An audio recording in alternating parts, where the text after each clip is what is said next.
Welcome to Mechs on Deck. It is Wednesday. Our guest tonight, Alexotos. How you doing, my dude? Pretty good, guy. Just woke up like we were talking about. So, me too. still with those wake up vibes, Hey, sometimes you just need a nap after a long day of work. It's true. So you come home, take a little nap, and then wake up and have a good little stream talking to some burly boys. Oh yeah, some good peeps, good burly peeps. I haven't shaved in a hot minute. How you or doing, cut my Chewy? hair. I'm good. It's been a week. it's always a fun week when you triple down, and now it's like quadruple down. So you had that week last week, so I know how you feel. And then you were busy, obviously. So I'm just like, all right, we got this. Let's do this. Like, so looking. I'm very excited for Friday, but also excited for Friday sleep time. For sure. For sure. Yeah. Yeah, it's 4 streams a week is a lot, but it's not bad. It's not bad. It would be fine. It would be fine. By the way, Kinnick, where have you been? It would be totally fine if I didn't have a full-time job, but I also have a full-time job, as well as I'm sure most people that stream a lot that are not quite to full-time streaming. It's a grind. It's a fun grind though. And yes, Kinnick, no, I'm just messing with you. I got a new mic like 2 weeks ago. Does that sound right? 1 week ago? Yeah, it was like, you got it like 2 weeks ago, but the first time you used it was last't Yeah, something like that. Who knows? But yeah, so real quick, shout out to our sponsors. Dixie Mech. You can go to mechsondeck.dixie Mech, pick up GMK Botanical. Just came out today. Awesome set. Very excited for it. And you can also be a part of the Dixie Dozen. If you do that, you get a year's worth of 20% coupons. Already copped GMK Botanical. Nice. Next up, Zap Cables. He makes the best cables in the business. He also provides awesome DIY cable kits as well. So be sure to check that out, as some awesome desk mats. And switchmod.net/mexondeck will get you 4% off lube, springs, and all other goodies on there. He's got some boards on there. I don't know of any keycaps that he's coming up soon with, but I know he likes to take some time, build some hype. So yeah, he's on like the every other month grind. Next up, you got Project Keyboard, mechsondeck.project.link. Pick up GMK Ashes running all month long. Check it out and pick it up. And then the namesake, Type Beast. Thank you for the 1 month sub. Check out Type Beast. Typebia.st. Sign up for their newsletter. They just sent out their first rendition of that this past week. So you definitely want to check that out. Sorry, I'm laughing at Kirst's comment. I love the fact that there were like 4 or 5 people that were like, holy shit, he made his bed. Yeah. We were just talking about that before stream too. I was like, I only did it for this one, just this one. Yeah. So, and one quick thing before we dive in, Delaphin. I'm sorry, I'll do that tonight. I was going to put, because he's my stream bro. He's always like, wait, when's or not stream, but stream bro, but also solder bro. He's like, when are you soldering? I don't want to miss the soldering. And I told him I was going to label my solder mate with just Delaphin, just make it his. And I forgot to do that last night. So make sure to remind me. I'll do that at some point tonight. So, but anyway, Alexotos, which I've been corrected because it's Alexotos. So your name set off my Alexa bot. Did it? Yeah, it's like sitting here like, stop. I think the first rendition. Alexa, don't do it, please. It's just talking. Alexa, stop. Just tell it to shut up. Sorry, my bad. And if I set anybody else's off, my apologies. But is a fellow keyboard streamer, Alexotos, fellow keyboard streamer, as well as one of the best photographers in the hobby that I've seen. You guys should check out his Instagram. I'm going to hit you with that !guest real quick. Check out his Instagram. Follow him on Twitch. He has some awesome streams. I enjoy your aesthetic. Thank you. Enjoy everything you've done. It's definitely one of the top keyboard streamers that I enjoy watching. Welcome to the show, man. Well, good morning. Thank you for having me. Good morning. Yeah, good morning, guys. Yeah, we all kind of just like woke up from something. yeah. I think Chewy's the only one that's been up all day. I don't know if he took a nap. I fell asleep sitting in my chair for like 2 minutes. Does that count? Dude, yeah, that counts. does count. Yeah, That does that count. Just like, oh, I'm up. Yeah. Because those are the types, and that's like the micro naps, as I like to call them, that make get you you. through the day. Yeah, they make you be like, you wake up and you're like, I feel energized. Also, shout outs, Heine Bush, thank you for the sub, and Chozo Ghost 89, appreciate it.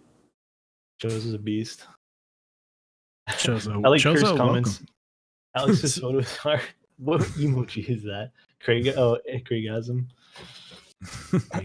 So, Dutch Master, thank you for the follow. Space Cables, thank you for the subscription. Spacey Well, boy. Space Boy. Who doesn't like it? Is Space Boy going to get GMK Apollo? That's the real question. I saw an artisan for Apollo. It's like the footstep. That looks nice. And I was like, if I don't really plan on getting that set, just not really my style, but I was like, damn. Talk about an artisan that goes with a set. Yeah, there's also the Dwarf Factory ones that just came out recently too. The well, I think they're in the works still. Those like little vacuum astronauts. Those look neat. Those are go cool with it too. Mm-hmm. Yeah, it's just it's really the artisan. We'll talk about the artisan game here in just a little bit, but Yeah.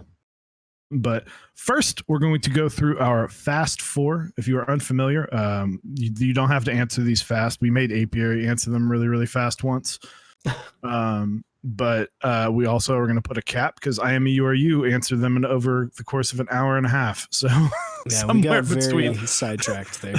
Somewhere between 30 where did the time seconds go? and an hour and a half. So, but first off, top 4 favorite switches. Ooh. So just naming them without any reasons why. So lately I've been really loving the Zelio switch, specifically 67 gram. I really like I prefer the feel of the Yoke Holy Trash Pandas. So I like those ones there. The Opposed to purple. the actual. So the purple. No, just the base. I got like the black, Okay. like beige one, the black colorway with the beige stem. But I like those over the regular Holy Pandas. Ah. And then 2 linears that I really like. So I really like the cream switches. I actually put them back into one of my boards recently. And then the Gateron inks. Pretty standard choice for linears, I think. That's 2 of the like more popular ones. Yeah, it's like everyone. that's like Yeah. our that's like literally our list minus Psychos. It is. Yeah. Well, I don't think I have inks on there. I can't remember what we talked about it last week, but I think mine was, it wasn't inks. It was something different. But I did lube them Dutch. There you go. You should try some Psychos, by the way. yeah, dude. I actually have so like the only Frankenstein switch I really have. Where's the board that has it? This one here. So in this Tokyo here, I put what did I do? They are the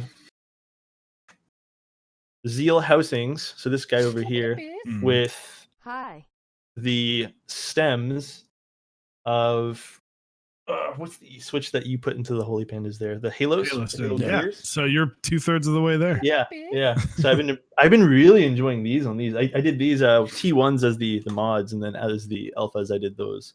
So Yeah, you're almost there. It's just the Yak Panda top or a Panda top. So I need to get some of those. so But then they're you're- sold out everywhere. Yeah, right. Those and Soon to. creams. Creams. Yeah. are- Oh God. So next up on the fast 4 will be your top 4 favorite key sets. Ooh. Okay, so Mizu number 1 right now for sure. Ooh. I've been really digging Mizu. Okay, Heavy Industry. Now I did watch the stream where you guys were like debating that too. I like Heavy Industry. Heavy Industry is, I think, like the colorway and even the font on it, I just like really, really dig. Nautilus, the original Nautilus, not the Nightmare ones. And then I'm gonna go with Skidata because like I'm looking at all my keyboards, just like what do I like? Skidata definitely. I'm gonna say like as a bonus, Bloom is up there too, but I just don't like SA recently. I'm just like straying away from SA keycaps. Dude, yeah, SA has like, it's funny because I was talking to Quakeums from Top Clack last night. We were talking about holy crap. Upas, thank you for the 2 months. And Chozo Ghost 89, thank you for the 5 gifted subs. That is Joe's a beast. That is a pogger in chat, as Big some pog. people are putting. But we were talking about how basically in Mech Madness, anything that's like SA, even if it's like really nice, it's just not going to win because GMK is just so much more preferred. Mm-hmm. Yeah, and I like the aesthetic of the font dead center. Like I really, really do, and I like the aesthetic of the taller keycaps. But typing experience is like you have to really get used to it again. It feels jarring in a way. And then also I've done like sound tests where I've done the exact same switch for and there's plenty of them I'm sure, but the SA versus the the Cherry profile, and the sound difference is just like way more pingy and noticeable in the SA. Like I guess it echoes a little bit more, but I don't know. It's definitely a different experience. There's definitely people who like it too, and it's all preference, right? But Yeah, it's one of those things that like it's so wasteful to be like, I would love to just get a board and display it. And I would display it with SA caps because they look amazing. I have Godspeed coming in. That's kind of a set that was always like the unobtainable set. And I'm like, I don't, it's going to be interesting if I even want to type on it or if I just have it to put it on something that will just kind of sit and I can stare at from time to time. Also, Dutch Master, ask that again soon. I'm going to try and remember to answer that because I love talking about that question. So next up, top 4 favorite boards. Okay, so this one here, my top is the 512. I love the way this thing feels. Second would be I like the Quasi from Clavier. That's a fun board to type on. I really like the M60A from Rama. And then I'm going to go with my fourth one. Believe it or not, I just really like it, is the Candy Bar. I just really like the lefty Candy Bar. That's like an awesome keyboard. Feels cool to type on. And for me, it was my first 40, I guess, extend it. Mm-hmm. I like the aesthetic of it too. It was cool. The packaging on that thing, I don't know if you guys opened one. My God, the packaging was so much fun. It's just a giant candy bar box. It has like the gold foil and everything, the nutritional facts on the back. Do I have it here? Oh, it's all the way up there. I'll show it you guys later, but it's awesome, man. I love it. Yeah, It was fun to open. I've seen the box because I know our buddy Blind Assassin, he works with the key company a lot, and he had the packaging like in his background for a couple of the streams that he did. But I've never seen it like actually like being unboxed. So I might have to. Oh, it's fun. Find that VOD. I'll pull it out later if you guys want to see it. It's fun. Absolutely. So did you get the Rama sequence 1 or 2? It's a sequence 1. I actually bought it from Mr. Keeves. Oh, there you go. I want to see side by side because the M1 had certain things that I think people were upset about, and I'm just curious to know like if they fixed it. I know the plate tolerance was not like perfect, which I think people expect a lot of perfection, and it's really hard to get perfection on an integrated plate because it's not like if you screw up a plate, like a normal plate, you're just like, okay, whatever, that's not much more to make another one. Yeah. But that's literally half the board, if not more than half the board, because it's the top and the plate together. So if you screw one part up, that's a lot of money out. Yeah. So I'm just curious to know how the 2 compares to the 1. I wanted to pick up I think the colorway was Stealth or something like that. I saw one for sale that was like a decent price, but I ended up going with, I have 2 Think 6.5s on my desk right now. So I ended up going with those rather than the Rama. Just because it was a little bit different. I hadn't used the Thinks. But yeah, it'd definitely be interesting. I have the M65B coming in whenever that just ships or gets produced, but that's going to be an interesting board too because that is their mute plate in it. Yeah. So yeah, it's gonna be interesting. And then, so the final of the Fast Four, doesn't really have anything to do with keyboards, but your top 4 favorite foods. Favorite foods? It's all gonna be candies because that's all I eat basically. It's my diet. Um, It counts. foods, burgers. Traditional Never, safe food bet. never had candy burgers, but all right. No, candy burgers. So we'll get into some candies because that's my thing. Candies, it would be. Ooh, I'm gonna have to go with Twizzlers. Any sort of licorice is like my favorite. Australian licorice is really good. Number 3, we'll go with hot tamales. Those are good. I like cinnamon candies. Those are great. And then 4th, we'll just go with something safe like pizza. I really don't put too much thought into food, believe it or not. I'm big into trying new things, but you meant to say Swedish fish. That's what I meant to say, not pizza. Fuck pizza. Swedish fish. Oh man, dude. You can't go wrong with pizza though. Yeah, I was gonna No, say you can't. It's such a safe food. It's just like what? Okay, people like bread and people like cheese. Boom. pizza Unless is you're definitely lactose. like head and shoulders above Swedish fish, in my opinion. I don't know. I really like candy, so Dude. So you are kind of, I wouldn't say new to the scene by any means. You've been around the block a couple times, but new-ish.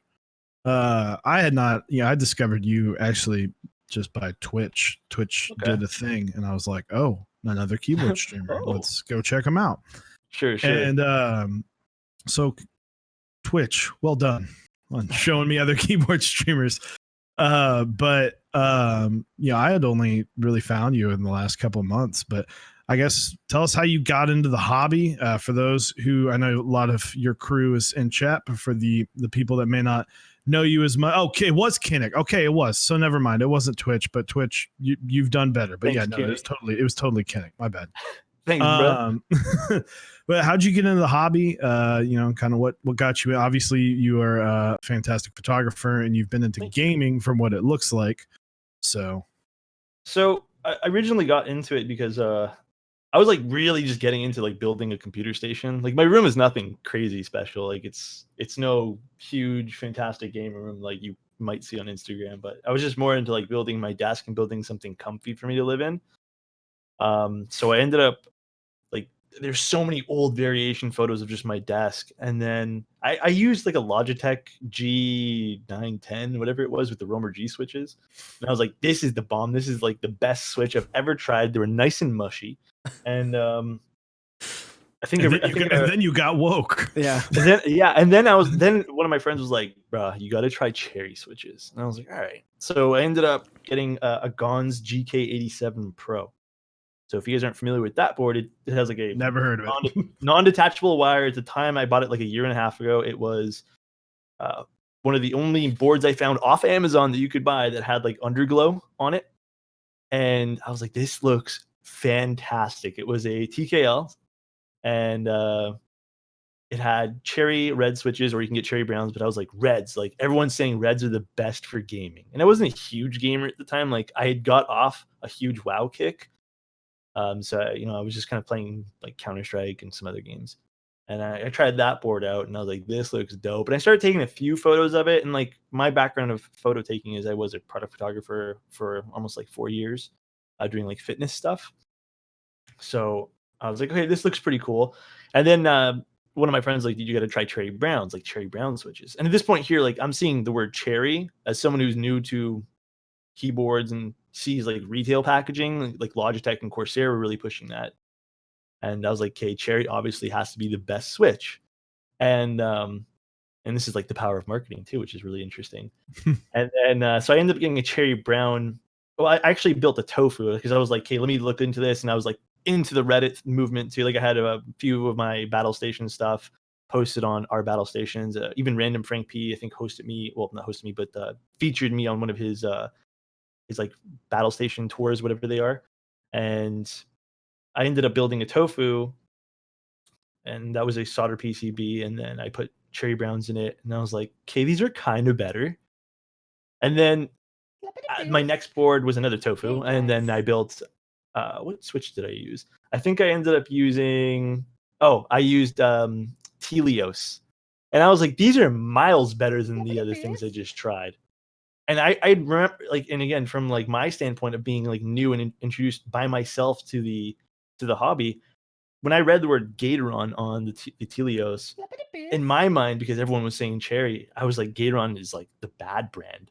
But then you start learning, right? And uh, I was posting a lot of the tofu on Instagram, and then it kind of like, I guess, took off in a way, and I just started posting more. And I just, because if you look far enough back on my Instagram, you'll see like photos I took around of Toronto and just like street shots and cityscape stuff like that.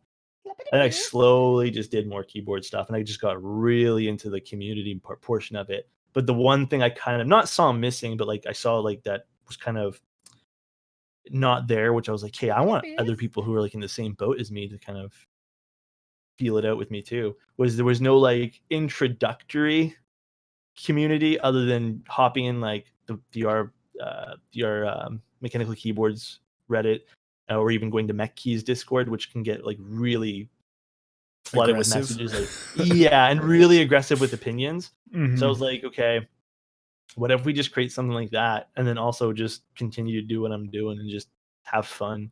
So that's what we kind of did, and now I'm here. But that's how I kind of got into the hobby. Nice. You brought up an interesting point, because I feel like, and I know a couple people in chat said it as well, I feel like I went through that same thing with like MX, like cherry switches versus Gatorons, where like when I first started researching them, everything was like, oh, these are like the ones you buy if you can't afford cherry. Yeah. Like there was a lot of places that were like that, but then when you like go further into it and you start like researching through like Reddit, and it's not like actual articles and stuff, and it's like real people, or like I think that's actually how I discovered Geekhack, was looking for switches to try, and people were like, no, Gatorons are actually better, like they're smoother. That's what I ended up making my first board, my first Tada 68. That was before the tofu existed, with with Gatoron Browns, which I still have. Still have me some Gatoron Browns. It's weird that all the like the bigger companies, not weird, I understand why, but like there's it's very like a brand forward with Cherry, and Cherry's the ultimate switch. And then you look at it, and Cherry literally just makes their lineup, and it's very hard to differentiate like a lot of the Cherry switches. Like there's not a whole lot like, oh, Cherry just like, for me being in the community and not too involved with the parts, I've never seen a post being like, hey guys, Cherry just dropped a new switch, we should all go get it. Never. What's funny is Cherry makes, there are a couple switches that Cherry makes that I'm like, I would totally use these, that never get used. Like MX clears. I like MX clears. I've used them. But nice.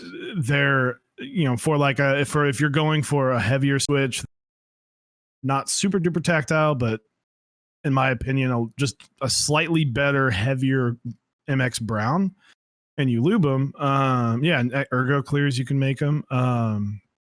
But I was like, these are actually good, but it's hard. You have to dig for a keyboard that actually puts Cherry clears in them.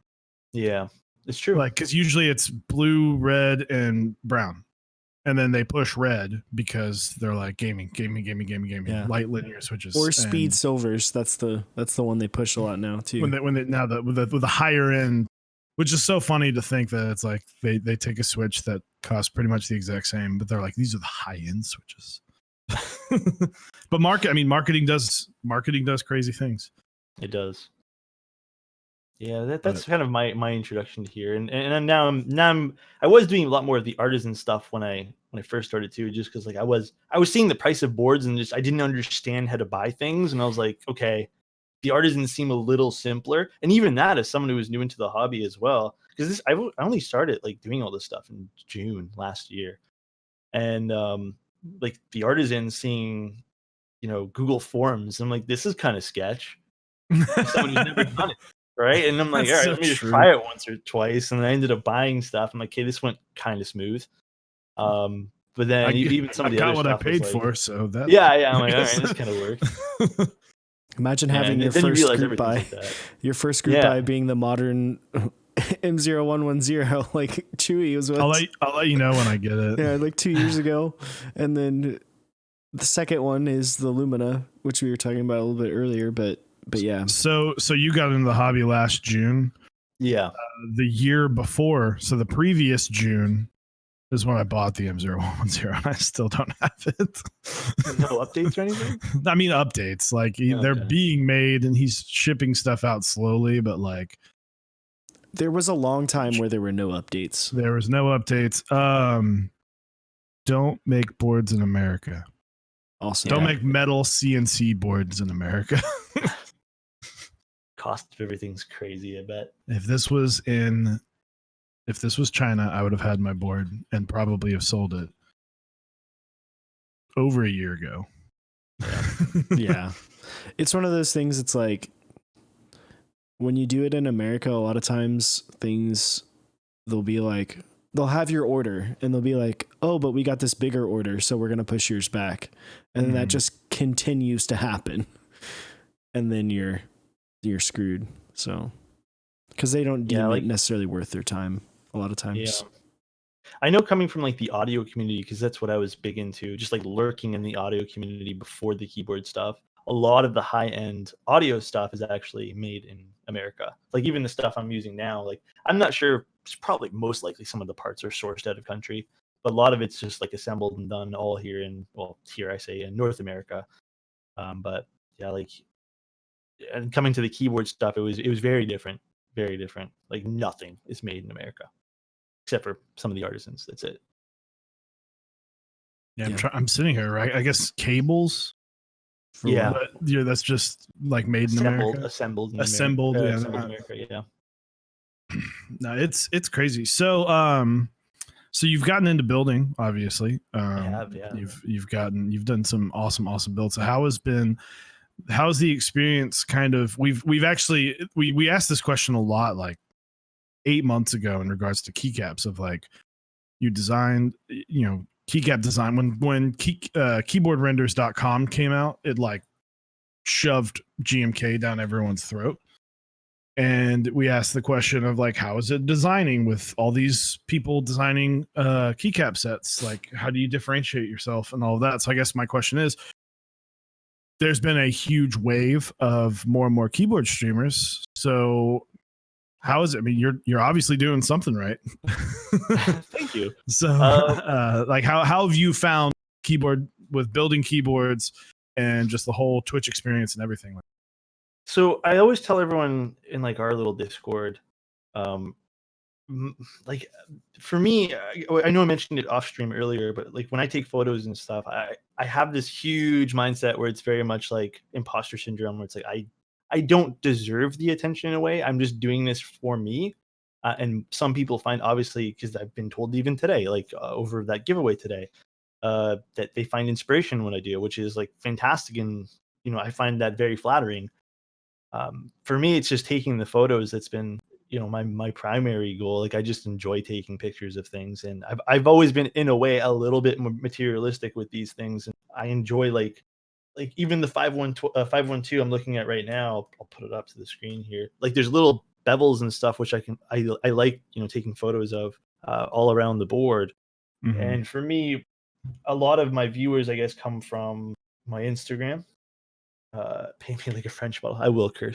And then and then a lot of that stuff comes from like people just, I guess, want to see and hear me talk or ask questions about how I do things, which a lot of the streaming originally started off with just how I Photoshop. And then we started building some stuff.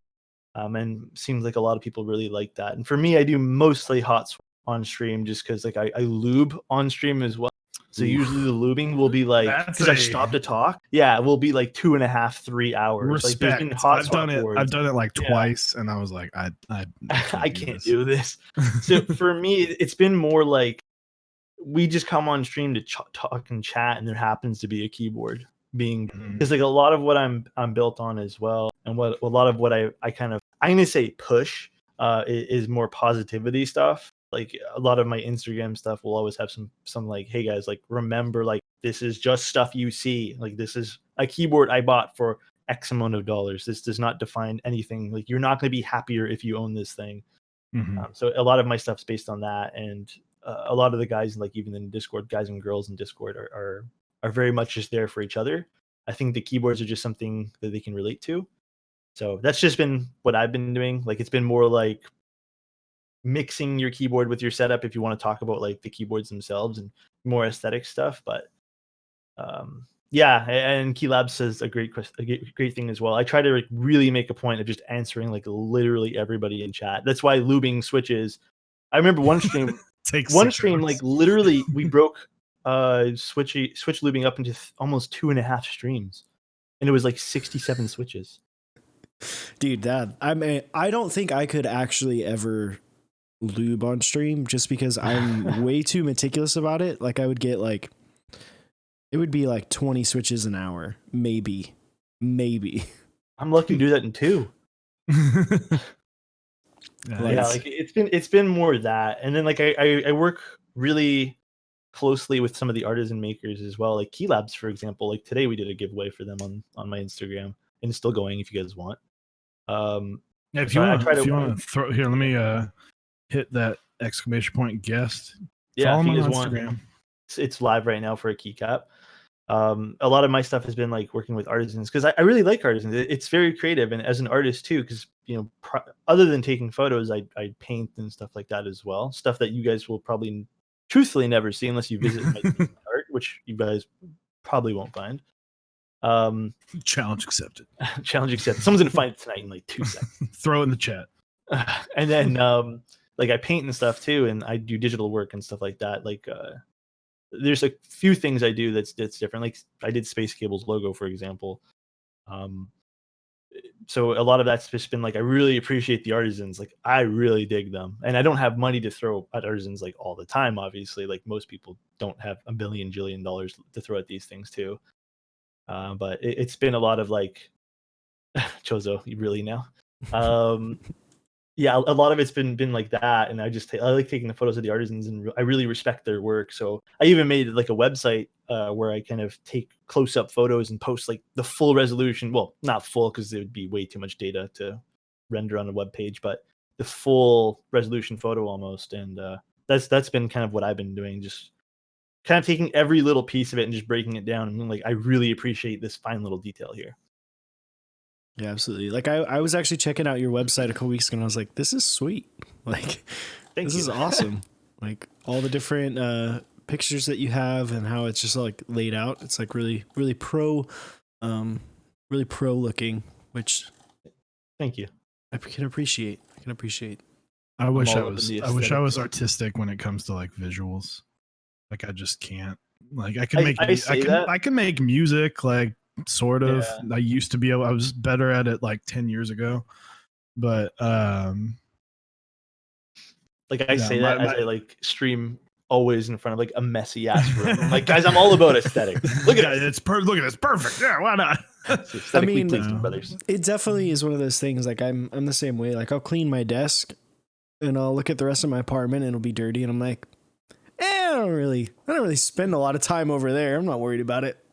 My desk is fine. Well, it's like when I take the photos, like there's a lot of camera gear that goes with that. So it's like you can kind of see there's like lights there, umbrellas there. And I have truthfully, like I use them so often, for me to put them back and forth like every day is just like a huge pain in the ass. So I just kind of leave them there. Oh, I mean, I don't have a living room right now because of our Friday Mech Madness show. Mech Madness show.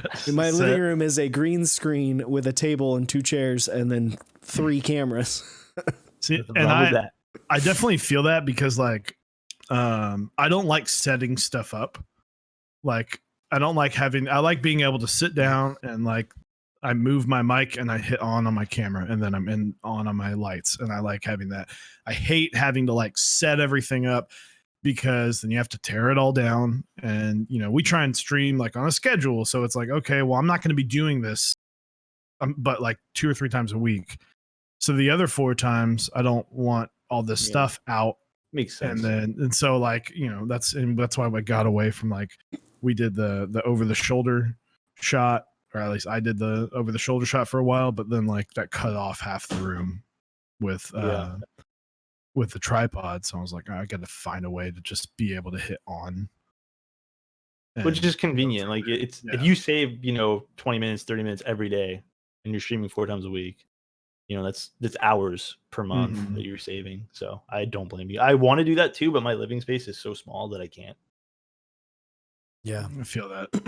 So, but you brought up a great point earlier, and this is something that I feel like I take for granted. But keyboards are just kind of what the people talk about. But like Osiris and I have gained so many awesome friends, Exactly. Yeah. and awesome in like real life friends as well. Like there are people that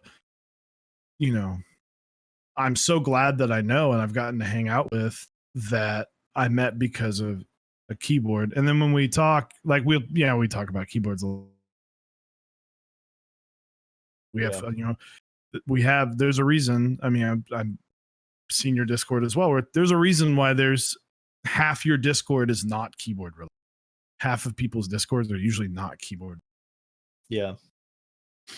Yeah. Thank you. I'll proceed. I love you too. Yeah, you're getting all the love, man. Yeah. Like you were saying, sorry to cut you off, Osiris, but it's like for me it's very much like the keyboards are what we're talking about, we're bonding over, but like at its core every day. And like I don't know if I overdo it with them sometimes, but like I'll just constantly, like sometimes I'm just in disbelief that even I get responses that I do. But I just constantly let everyone know that it's we're here for each other at the end of the day. Like keyboards are like great, and like obviously that's the theme of a lot of what we do. But I want everyone to like remember that we should just be positive towards each other. Like if I wasn't like that at all, I probably wouldn't have made as many, like you said too, like as made as many friends as I did in the community. Because I have other interests, like I have audio, which is like a huge part of what I do, which I really don't talk about too much. I have probably more audio gear than I do keyboards, but like the audio community is not really like that. Like there's no bonding over that. The keyboards, it's very much like, dude, what rare thing did you get? Like there's nothing like that in audio. Like there's no rare headset that you get. So there's this, right? Like even space cables. Like when I started, I was like, space cables had reached out to me, and I was like I posted like 2 photos on Instagram. I swear to God, I had like 800 followers just because one photo was like did really well. And I was like, 800? Hell yeah, I'm a boss. And then Space Cables reached out and he's like, bro, you need a cable for that. Like, can I get you a cable? And he had like 27 followers. And I get this again, at this point here, I have like I bought one keycap at this point here, like one artisan. I'm like, hell yeah, I want a cable. All the other cable guys are all sold out, and I don't understand how to use their forms and stuff. And then I got a cable from him, and then we just became like really close friends since, right? And then even with Chandler, the guy who made the 512, he reached out to me, and after Space Cables talked to him, and then we're close friends now too. And then there's so many other people too, right? Like it's crazy. And that's all I want at the end of the day, is just all of us to be friendly and talk about stuff that we like. There's no reason for like anything else, right? Mm-hmm. Yeah, like hang out and just have a good time and enjoy the keyboards and leave the drama other places. Yeah. Yeah, it's funny. I actually had dinner last night with 3 of the guys from our Discord that are like local to our area. And See, that's awesome. And it's like, it's crazy to think that a year ago I didn't even know who they were, let alone even know that they were in Dallas as well. Like, so yeah, it's crazy how that works. Because I went to my first meetup in January, which was in Toronto, and in my head I'm like, there's gonna be 4 whole people there. and then I go and I'm like, oh, there's like actually like 40 or 50 people here, and it was awesome. Like I met so many cool people. Yeah, absolutely. I think Chewy and I went to our first meetup together. Yep, there's a picture somewhere on Reddit of us. Like, I'm gonna try and find that. There's like a picture of us before it was our first meetup, before Mechs on Deck had even been like conceived as an idea. We're just sitting there like typing on a keyboard. I'm gonna try and find it. Yeah, it was in like and it was funny because I was so like nervous about going. Not nervous. I was just like, I didn't bring my board because I was like, dude, I've got a Tada. Like at that time I had a Tada, and I think I purchased the Lumina at that point, but it was in group buy. Yeah. And so I was like, this isn't worth bringing. Like this isn't good enough to bring to a meetup. And then I get there and I'm like, Dang it! Why didn't I bring my board? Everyone's really cool. That's the thing. Like we were. I remember someone had messaged me when I was like first starting the Discord for mine too, and someone's like, "Dude, can I join this Discord if I only have a ducky?" I'm like, "Bro, you could literally not even own one and join the Discord. Yeah. Like, if you're just interested, then just come on. Like You who could be cares? sitting here typing on an iPad. Give a shit. Yeah. You can use your iPhone touchscreen. I wouldn't care. Because I mean, it's about looking. I mean, that's the first year. That's all I did was just look at stuff. It was just fun to do. Yeah, and sometimes Like- people like the price of this stuff is expensive. Like, let's be realistic, for the higher end custom stuff, and some people can't afford it, and that's completely okay. Yeah. And it sneaks up on you too. You don't realize it until you're like, you get some invoices and you're like, oh crap. Then you This get is a lot. customs fees on top of that. For me here in Canada, everything Oh, I do man. has customs fees. I can't I'm like, imagine. oh, that board just cost me. It was 500, but now it cost me 590. Great. Fun. So you have well, first I want to answer Space Cable's question. We are attending KeyCon. We actually purchased our plane tickets the other day. Chewy bought them up. Nice. Yep. Are you going to KeyCon, Alex? I know it's a The little flight bit. there from Toronto is like $700. I was about to say, probably it's probably expensive. not. I'll stick to some local meetups for now until maybe I'll save it for next year. But I saw the price of that ticket and I was like, "Ay, that's expensive." Yeah, I think if it was $750 per, we probably wouldn't go. Like, Yeah. God, I'd find a way to drive there or something. Yeah. Plus, with You everything can else take going on. You could take a train from Dallas to Chicago and then to Denver for like Yeah. $200, but it's 41 hours one way. I was about to say, I feel like at that point you just make it like a full week and we just spend like 3 days in Chicago, like in the middle of summer. That'd be fun. But I wanted to get into, I know you have kind of a podcast that you're doing with Yeah. Space Cables and some other. From Chase, yeah. Yeah. So that's called Keepcast. We Mhm. do that once a week. It's more Chase's brainchild, who is another really cool guy of the community as well, guys. And we do that. We talk about kind of just stuff that we're all three of us. We're pretty fairly new. Chase being the newest out of everyone, so a lot of it's from Chase's perspective of being the new person into the hobby. So he's kind of usually leading the pack with questions. I think I did like one takeover one because we're on 9 episodes as of this week, where I asked Chase the questions, but it's usually the opposite. So we've been doing more of that just to kind of, I guess, feel out and kind of hear stories about, how did we come to this decision, or what did we do here? And eventually, like, obviously we're probably going to run out of keyboard stuff to talk about in terms of like how we got into this. So I guess our idea with that, with every episode, is kind of just get more community involvement. If someone has questions, even if it's not truly keyboard related, if it's about, Alex, how did you get your camera to take pictures of the RGB like that on your polycarb keyboard? Like, more than happy to answer. So obviously we're going to try keeping it within, the keyboard realm, but yeah, it's been really fun. Like, we've gotten some really cool feedback about that. And it's just fun to do more content, I guess, like really get into the content aspects instead of me just willy-nilly taking photos like a few times a week and be like, hey guys, got this really cool photo for you guys. But yeah, it's been really fun. Speaking of photos, I finally found it. Did There you you? go. Let's see this thing. It took a hot minute. I had to like go into a comment thread that was like, by the way, the review post is here. That was Look so at long that. ago. Those keyboards. Yeah. Oh, the keyboards from this meetup. It's funny to look through because I'm like at the time, the 2 hottest boards there were an M65A. Yep. And what's the other one? I gotta like go through and search them. Well, there was that guy that came in like as we were Super leaving late, yeah. with He his had- I think he Holy had a Singa. Pandas. With a Singa in it. This is before Holy Pandas were like, Like the thing they are Crazy. now. yeah. They were at their peak price. Like, they were like $5.56 a switch at that point. What's really funny, I don't know, he's probably not in chat right. Miknos is a good friend of the stream, Mm-hmm. and he like commented on this before. This is before ever knew him. And then here's the 910 that you built sitting in an album on this. It's funny how this is Hilarious. just I love this. It's like history. But yeah, there was a it was a canoe. That was the other one I was trying to think of. There's a canoe and a Rama M65A, and those were like the hottest boards. Yeah, Rama. And now there's just like a lot of like so much stuff now, and I love it. There's so many things. Like I even was playing with the idea of getting the Canoe Gen 2, but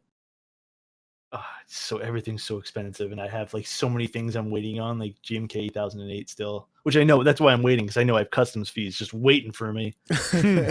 So I'm waiting on that set as well. Don't have custom fees, but very excited to get 8008. It's one of the few sets that I actually bought like other kits with it. Like I bought the silicone novelty, and then I bought the spacebar, the obscure kit, I think is what they called it, which is that's something that's new for me. I don't buy child kits very often. That makes it sound like you're like, I don't want child kits. These kits are for children. The only novelties I own are actually for Nautilus.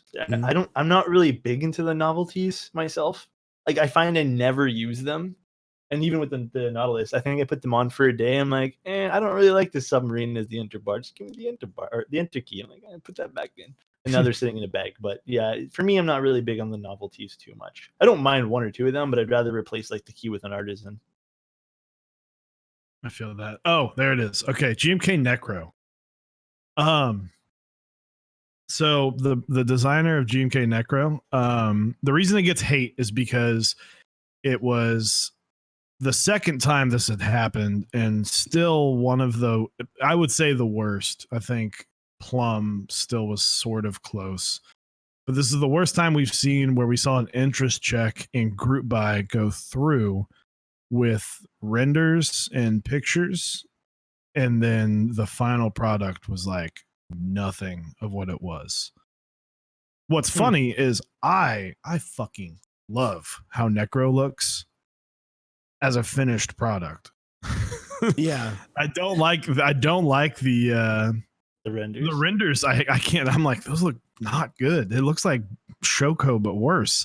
But then the final is, I'm like, I kind of dig this like swamp green. Like I'm feeling it. Well, but it gets hate because it was nothing of what it was supposed to be. Well, and it also gets a lot of hate because it was the second time that had happened with the exact same designer. GMK Plum was also by the same designer, and Plum is known for being one of the first and only sets to sell on the secondhand market for years at under group buy price. Like, if you can imagine losing money on a GMK set, that was Plum because of how losing significant money too. It was like, if you wanted to get a like full GMK set, yeah, you can get it for 80. I mean, it's gone up now. It's back up over ever since the keycap explosion. But yeah, that's why it's but yeah, it's just one of those sets that it just the color matching process. And then the designer came out and was like defended themselves not really the best. I mean, and we're talking about people that are into keyboards who like colors and just wanted to get some colors out there on keycaps, and they're not like PR specialists, so they're trying to handle damage control, and it just kind of turned into a nightmare for them. Yeah, that'll happen. And a lot of times too, what a lot of people don't realize again, I don't know the situation with this, but with monitors, if they're not calibrated correctly, you could be seeing one thing and then send off that hex code and be like, yeah, that hex code looks sick. And then you get that printed and it's like, that's not what the hex code looked like, especially if you don't have a calibrated monitor. So, and that's, I've seen that happen with like actual people who want to get into design and stuff like that. And then they'll send me something like, because I have a calibrated monitor that, is properly calibrated for photos. Because again, that was my profession. And sometimes I get stuff from designers and I'm like, excuse me, like, what is this? A lot of monitors now are factory calibrated, to a good purpose. But some people, they'll go into like NVIDIA settings and pump up the saturation just because that's what they want, and then they'll edit with that too, and it doesn't really do justice to their photos and even their sets. So you have to be careful, and that's why it's good to have a calibrated monitor while you're even doing design work like that, where you're picking colors for a set. 'Cause Lord knows it's a few shades off of what you're actually going to get. Yeah, Yeah, that's funny because that was actually her excuse that everyone else's was bad and that they matched. That she said everyone else, like, oh, everyone, your monitors are bad. Like the renders, this matches the renders.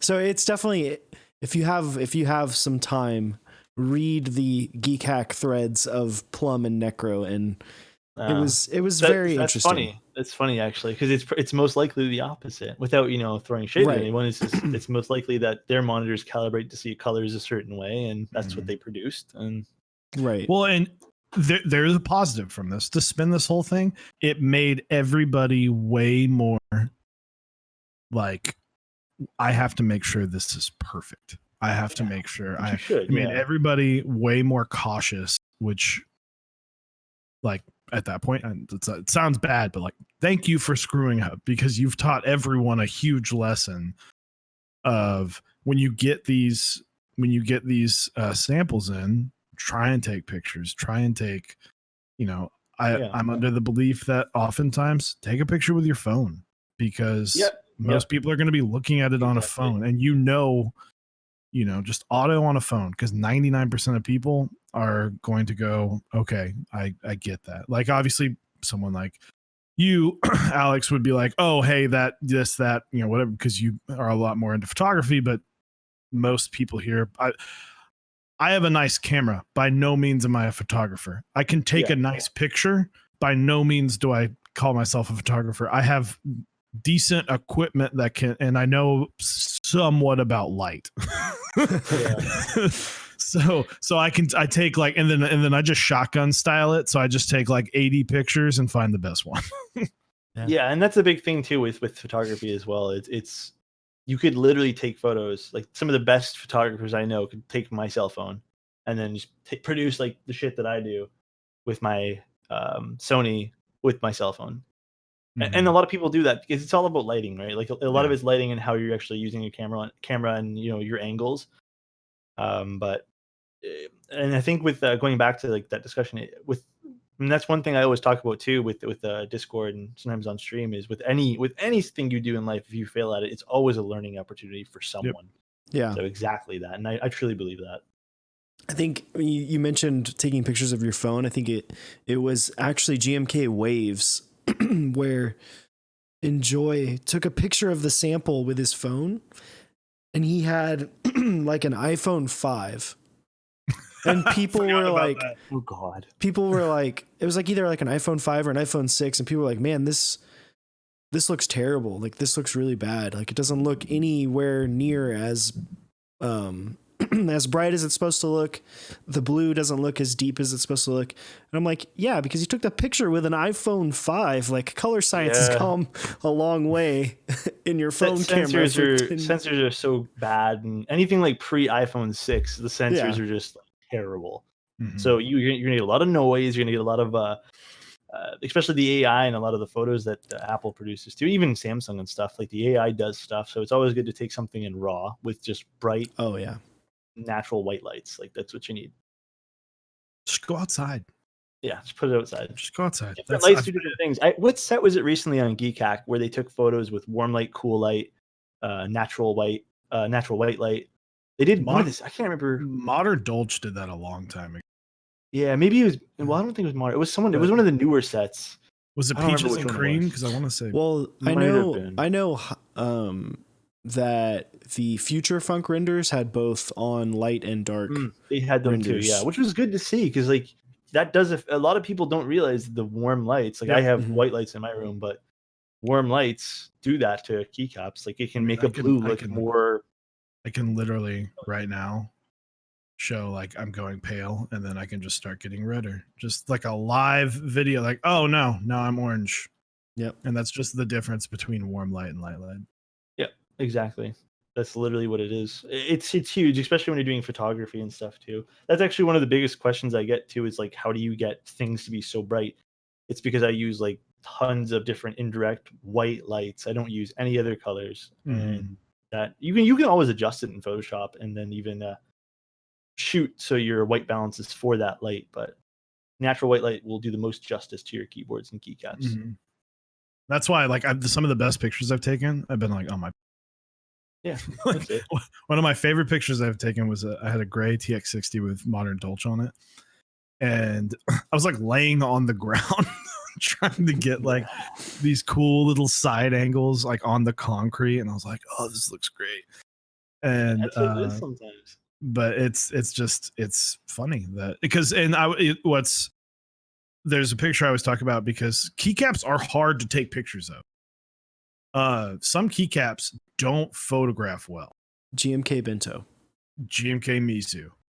There's a theme here with blue. But camping, I have two pictures that I took seconds apart and one step apart where it goes from like a super bright white to a like almost orangey cream because the caps are just they're kind of creamy. So any amount of orange you pick up, any amount of warm light you pick up, the set just immediately makes it look completely different. Yeah.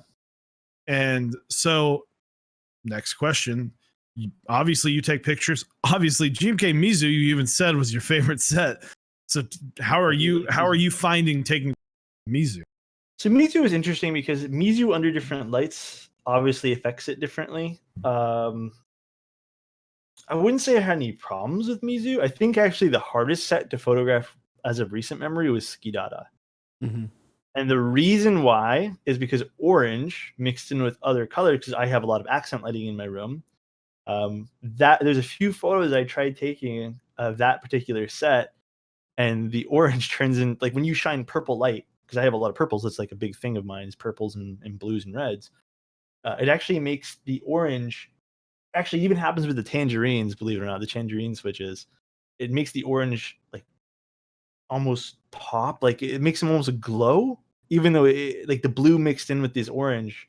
And blue light will do that to orange, and it makes it really stupid hard to take photos of. It almost looks like a red under my camera settings. So I always have to go back and then literally drag a slider to turn all the reds into oranges, which I think a lot of people always. And this is the other big thing too with photos. You can take a nice photo. Like I'd say, take a photo for the sake of taking it. Like obviously take it in raw, but you can take the photo for just for the angle or the creativity purpose. If you're not happy with the color, if you get good enough with Photoshop, you can just change that. Yeah. Like you can make it look more natural, and I think that's the goal with what I do. But you can always do it post. With the Mizu though, I took mine on the 512 with the Mizu desk mat, and I remember taking the photo for that. And blues always show up a bit darker on my camera, so what I'll always do is I'll just go inside and turn up the curves a bit, and then suddenly it looks more natural. Mm-hmm. So it's all about just manipulating your photo too. Like truth be told, like a lot of what I do, and a lot of people have seen it live on stream, is manipulating the photo. There's a lot of post processing that happens. Mm-hmm. Sometimes even with the RGB shots, because I know that's what a lot of people tend to know me for. Is like a lot of it's just I shoot for the RGB because my sensor of my camera, my Sony A702, can maintain a lot of that shadow data. I'll shoot for the RGB. Everything else is almost like pitch black. I'll bring in the shadow, bring up the shadows in a single photo. There's no HDR stuff happening, which is like when you stack different layers of photos with different exposure values. And then I just bring up that, and then suddenly the highlighted area being the RGB stays. So it's a lot of post processing, like a lot of it. And some of the shots I do, like on stream I'll do it quick just to kind of show people, but if I really want to get into like the nitty-gritty details, it can take me like 2 or 3 hours to edit a single photo like the way I want it to be. Mm-hmm. Yeah, absolutely. That's way more than I do. Yeah. I mean, I don't think I go in, if I take photos, I go in and I make sure that the colors, because I have a color calibrated monitor. It's not like professionally calibrated, but I purchased it because it has good colors already out of the box. And then I found the settings online of like, hey, this is what people recommend for video and photo editing. And then I try to make sure the colors match, and then I'll render it and I'll send it to my phone and then make sure it looks good there. And then that's it. Like I don't do a ton. If I have to like replace like I had like the Tengu, right? I had a Tengu prototype and there were marks in the plate that were just from the manufacturer, just like a I don't know if it was from the manufacturer, but there were like water spots almost on the plate, on the brass plate. And so then I would just go in and I would just like edit those out and just make it look normal, just so that way it didn't like show on like Instagram well, that and it's like prototypes are. We've had the discussion of like, oh, we'd love to do, we're wanting to do these awesome videos and show off the board because that's basic sales. That's just advertising. Yeah. It's send someone a board that can make it look pretty, and then we're like, well, it's a prototype. This is supposed to get all the bad stuff out. I'm like, yes, but you also might not, you can, if you're not using all the tools to your expense, like, you can do all of this, and we could kind of make like, if it's a terrible prototype, then it's like, well, then you might just need to get a new prototype. Yeah. But if it's like, oh, well, it's got a couple machining marks and I'm going to wiggle this a little bit, it's like, well, we can make it look good and still make it look like people are going to sell. And as long as you just go under the disclaimer of, hey, this is a prototype, people should understand. Yeah, transparency is huge. If you're transparent with what you're like photographing and stuff, then people usually don't mind. I know with me too. I've told everyone, and everyone knows who's seen the stream too. It's like when I'm removing dust spots and like little imperfections that I don't like on the board. Like I've most likely, my tofu used to have so many little nicks and scratches. In my first board, I didn't really care about it, right? And I was like, oh, this is kind of cool. And then I'm just like gaming on it like normal and like opening soda cans. And there's like little spots of that. So it's like for that so much. My more recent stuff, I've been trying to keep more pristine, but even after time, like dust settles on it, and sometimes you can't do anything about it. I can't see it with my naked eye. Yeah. Yep. But with a high resolution camera, you can. So definitely going in and changing things. But even with some of the prototype keycaps that I receive, take photos of. There's always sometimes there's little things that I know it's not on the final because they'll tell me, so I'll just change it in post. So I'm totally with that. Like sometimes you can't really do much. It's a prototype. Yeah. Well, and like something like if you're taking pictures of a brass plate that's been in a board for a long time, chances are good it's going to have some scuffs. It's going to have some marks on it just from general wear and tear. And so some use. Yeah. Yeah. You might be able to edit that out a little bit. But exactly, one thing about that I feel like happens with pictures of Mizu, because I know Chewy and you both talked about that, is that I feel like because a lot of people still take pictures of their boards, like what we see on Instagram, I feel like a lot of people still do that with their phone. Phone cameras have gotten so good, but they still have those issues where they like overly saturate the colors. And what happens is I think that light blue for the alphas gets way too saturated. So people are like, oh, I don't like this. When it's actually like a little bit more muted. Looking at it now, because it's actually right in front of me, Mizu. But if you were to punch up the saturation on that, it would look ridiculous. Well, that's how Bento, to me, I was like, oh, that literally looks amazing in person, but on boards, like there are some pictures I'm like, that looks terrible. And then there are others that I'm like, okay, like you obviously know what you're doing. Like when it comes to taking a picture, but it's tough. I mean, and half this community thrives on what does it look like? How's the colors like? It's very much a visual thing. I had to do I really wanted to do the yellow key rative blanks. And yellow is a very difficult color to take photos of because if you overexpose yellow, it just becomes like very flat. Yellow and red usually, like a bright, very strong red. So those were really interesting to take photos of, and I ended up doing this like entire like pineapple, like very fun summer vibe to the photo. But I managed to keep the highlights down just on that with some Photoshop tricks. So it was fun, and you're right. This whole community thrives on like what things look like. Yeah. Absolutely. Because I think a lot of people that are in this hobby have come from other hobbies that are also like aesthetics, like our battle stations. Even like audio is like aesthetic, but in a different way. Like, No, it's aesthetic now. There's yeah. some stuff like I have a piece that I'm gonna commission here in a bit for like a pair of headphones, and the actual frame of it is all resin. So I'm getting special colors done for it. So it's gonna be pretty penny, but there's definitely the aesthetic thing now I'm finding with a lot of headphones. Before it was like you got wood in it, cool, it looks sick. Yeah, it's dope. Yeah. but yeah, dude. Yeah, I'm actually looking at the creative the yellow keycaps, the blanks right now. I'm looking at your pictures.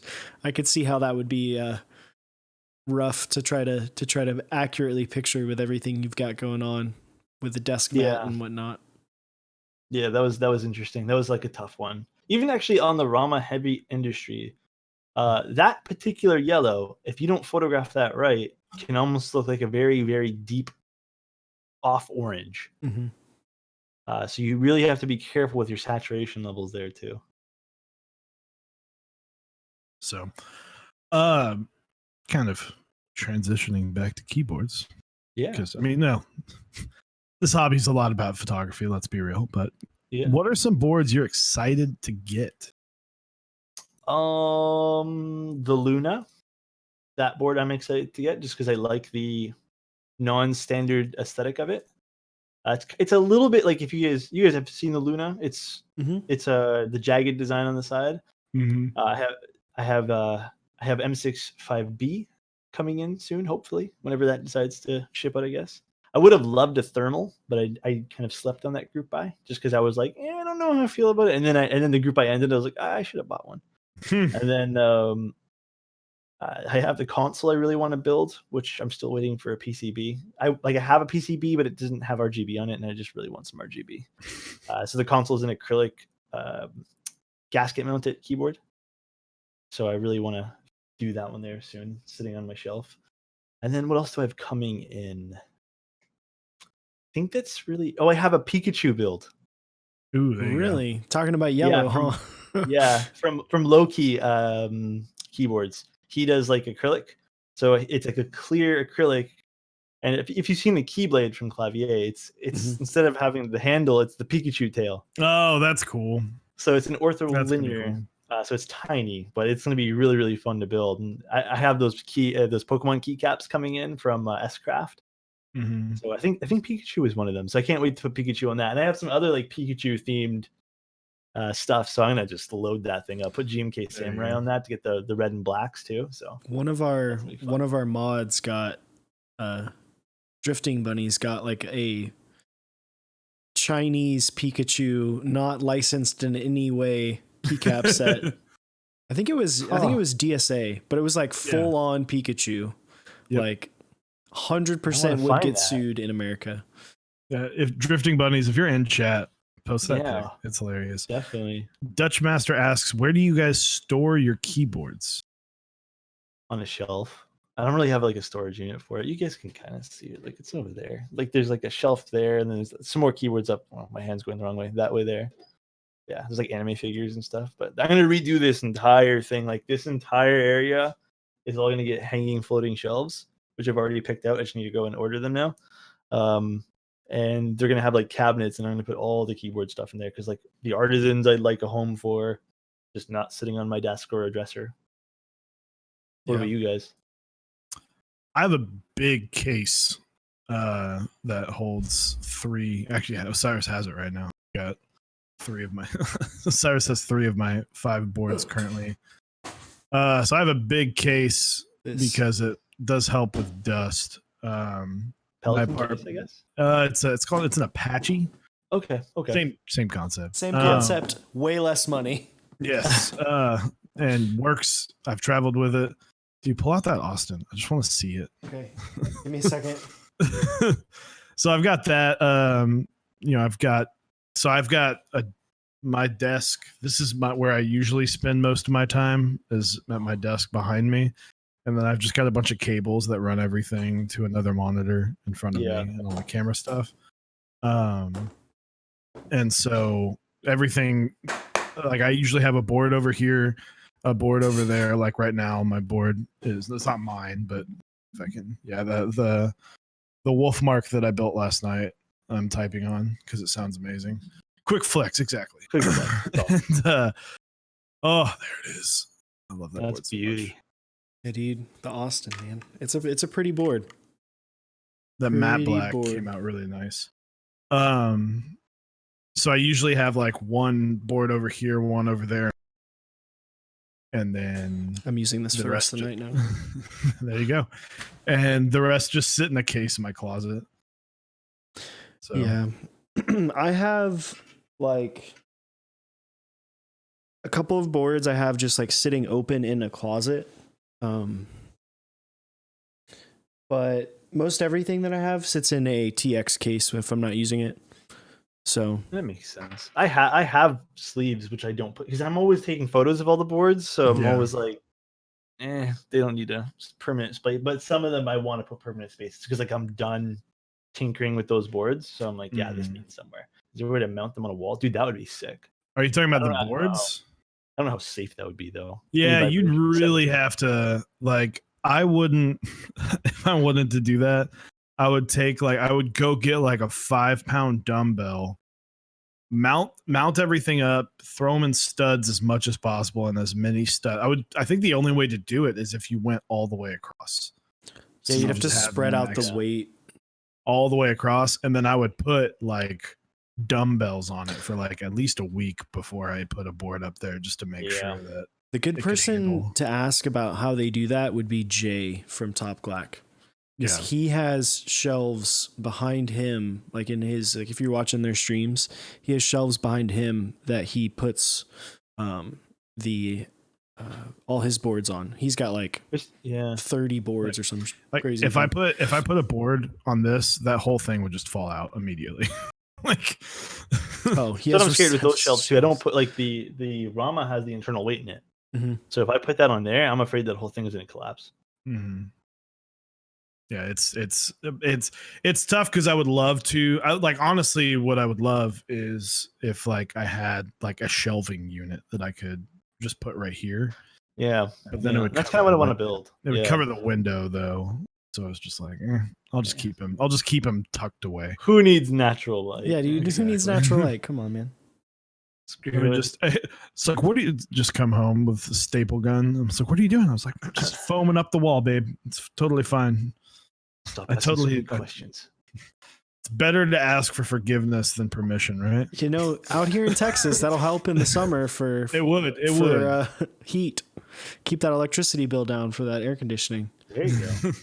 Double usage. There you go. It's all that money I save on electricity, I can buy more keyboards and shelves for my keyboards. One new keyboard a year. So, if you guys, by the way, if you guys have questions, just at Mech on Decus, and we will happily answer whatever you would like. We're going to continue that answer every single question trend. It doesn't necessarily have to be about keyboards. No, I would just lag bolt them into the studs, similar to how you mount a wall mounted TV. Yeah. The way group guys go now is like once a year. Yeah. They're expensive, man. I mean, when China closes down, it really throws everything off. Yeah, it throws a wrench in the system. Yeah. Like right now too, I have two friends, like clients, I'm just gonna say, who want boards done. And I have their case sitting here. It's all sitting in like these are all shelves, like one shelf's all switches. And I have everything ready to go. I just don't have the PCB they want. So it really sucks with the whole situation that's happening now. Like I feel obviously you feel for everyone who's been affected by it, but in terms of like a business standpoint, like it's bad. I only have tough. What PCBs do I have? The ones from Canon Keys. Which ones are those? The ANSI or the Instant 60? ANSI ones. I only have those, and I have like two people. The two people who I have the cases for want top RGB, like per key, and I'm like, I could solder in like a white LED. Well, I really want to get my hands on. It's one of the ones that I haven't. The Key.Dot company just released like a 60% that has the C3 top one. And the C3. It's the top. It's in switch LEDs plus bottom. plus whatever Underglow. Underglow, yeah. And because I was talking to them about it because I was like, hey, this is I think it's a mini USB or mini USB.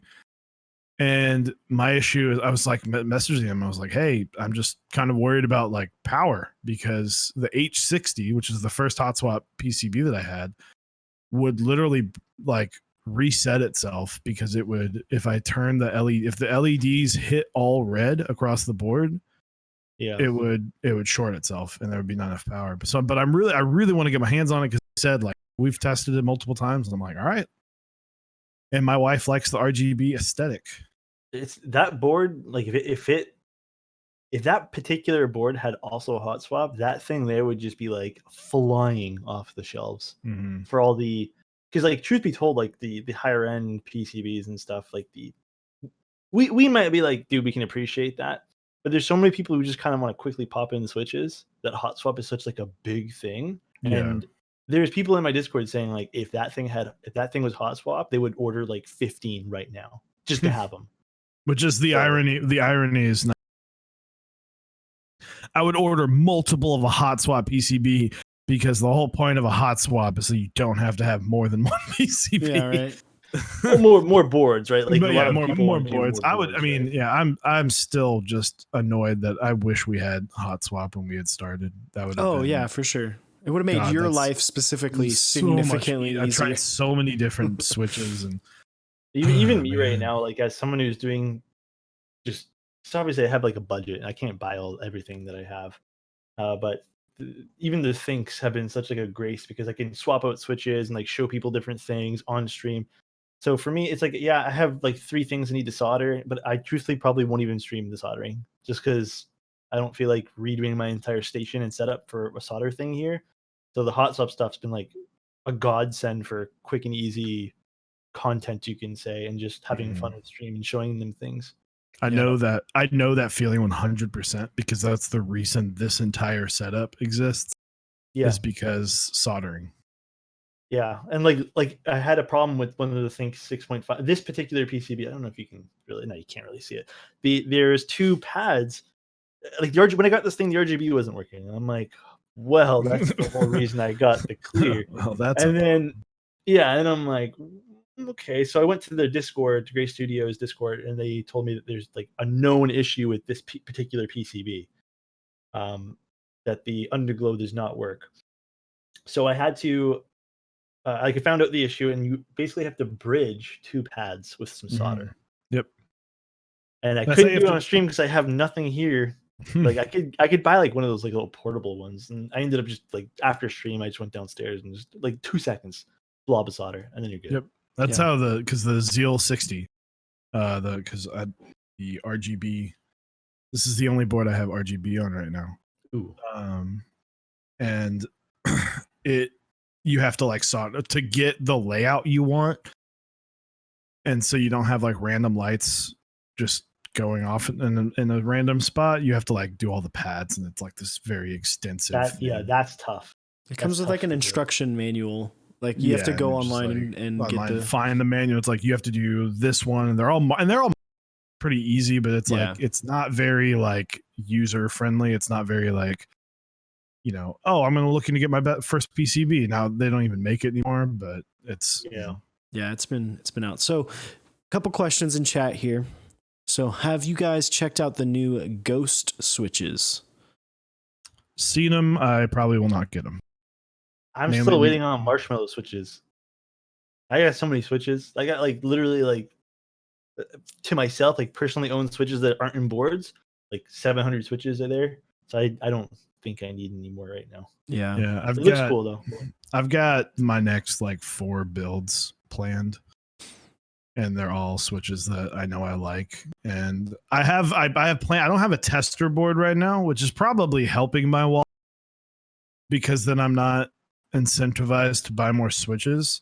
But I have a plan to have a tester board, so I'm like, I'll probably start accumulating more switches, just because I mean, Zykos came from just finding things I like about different switches and seeing if I can be like, all right, now kiss. Like that's why kiss, I makes really something I enjoy. like. I'm gonna actually try the top house thing that you guys are saying, but I really enjoyed these the house and the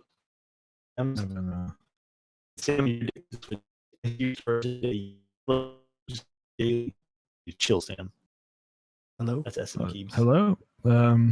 Discord just decided so to. you went like full robot, Did I? and I don't no. think Canada anyone internet. heard anything. Can you hear me now?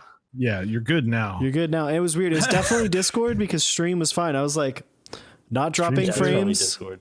Yeah, so Discord decided to Canadian ISP. take a dump. It was just hilarious because I was like, you both were like, yeah, frozen on my screen, and then it started slowly pixelating, and I was like, oh no. Just sitting here. Well, I was just dissing SM keywords because Sam has like 100 switches coming like daily on his stories. I see you, Sam, with all your switches.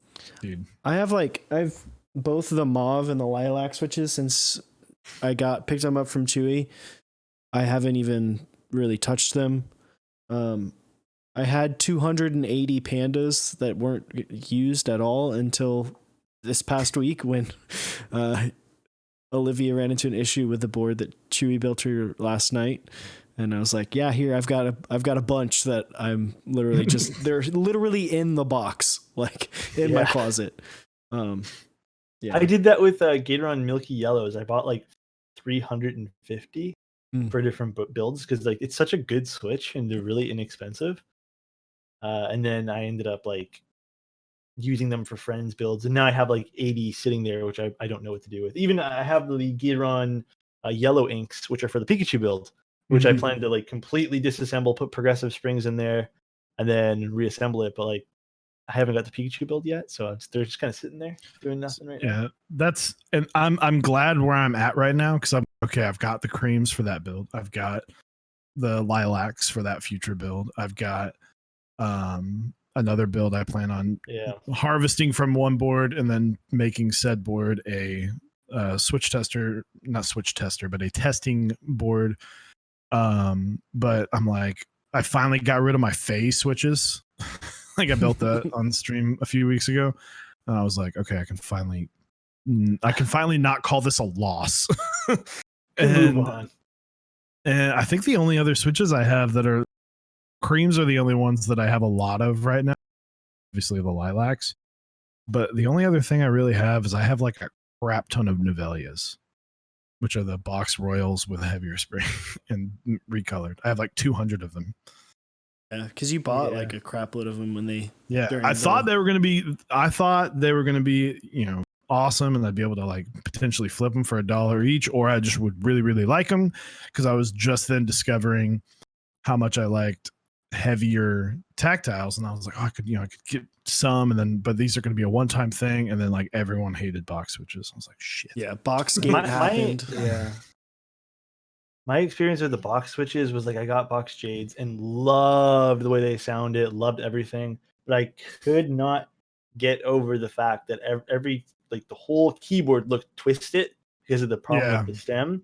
I just like looked at it and like it looks like I literally didn't build this right. And I just hated it. So that board's sitting somewhere downstairs in my basement. Yeah. That was my only problem with them. Box switches, I think they're definitely significantly better now. They've fixed all their issues, but yeah, there was a while where they were pretty rough. Some rough times. They were in their spec, but it wasn't in everyone else's spec. So Mellow Yellow asks where to get custom cases made. I will have to ask what kind of case are you looking for, because you can get custom sleeves pretty easily. There's a guy that runs them like every other month. I don't know his name. I need to get one because I just want to have one, like, cause it's a good, like, throw in a backpack. And oh, are you talking about, I guess, yeah, I thought you were talking about I'm dumb. I thought you were talking about keyboard, like I was like, I'm pretty sure he's talking about like actual keyboard. I'm telling you, man, cases. there's the smooth brain that came out. Just acrylic cases. It depends on what your definition of cheap is. Yeah, it's hard to get one-offs. You can get like a tofu, like a The acrylic tofus they're a solid board. Yeah, I think Yeah, the I really next like comment from Dixie kind of explains it perfectly. It's hard to say custom and Yeah. gotta it just spend a little depends money. on your- Save up. Yeah. It's totally worth it if you save up and get something a little bit nicer. Yeah, you could hit up Clavier for maybe getting one done, but you would have to provide everything else. Like he would just literally send you the case, and it would be based around like a PCB that you give him specs for and stuff like that. I don't know if it'll be 150-ish. I don't know his pricing, but you could hit him up. Depends. I guess it depends on the request too, and if he has to do anything custom too. Yeah, because I know it is. I'm excited. I'm really liking what I'm seeing with like all the acrylic. Like I follow. I get it's SM Key. Is it SM Keeves or SM Keyboards? SM Keeps. SM Keeves. Yeah. So he's got like the most active Instagram story I think that exists right now. But I love that. I've had multiple conversations with him, and he's putting out. If you guys haven't checked out SM Keybs or it's just SM Keyboards. SM Keyboards on Instagram. Check him out. I think he just opened up like commissions. I think so. Yeah. I'm not sure if they're already. I don't know if they're still. It says they're open. Y'all are fast. Yeah. After the 10, I have one of his boards too. Yeah, they're already closed, but I'm excited to see more stuff from him.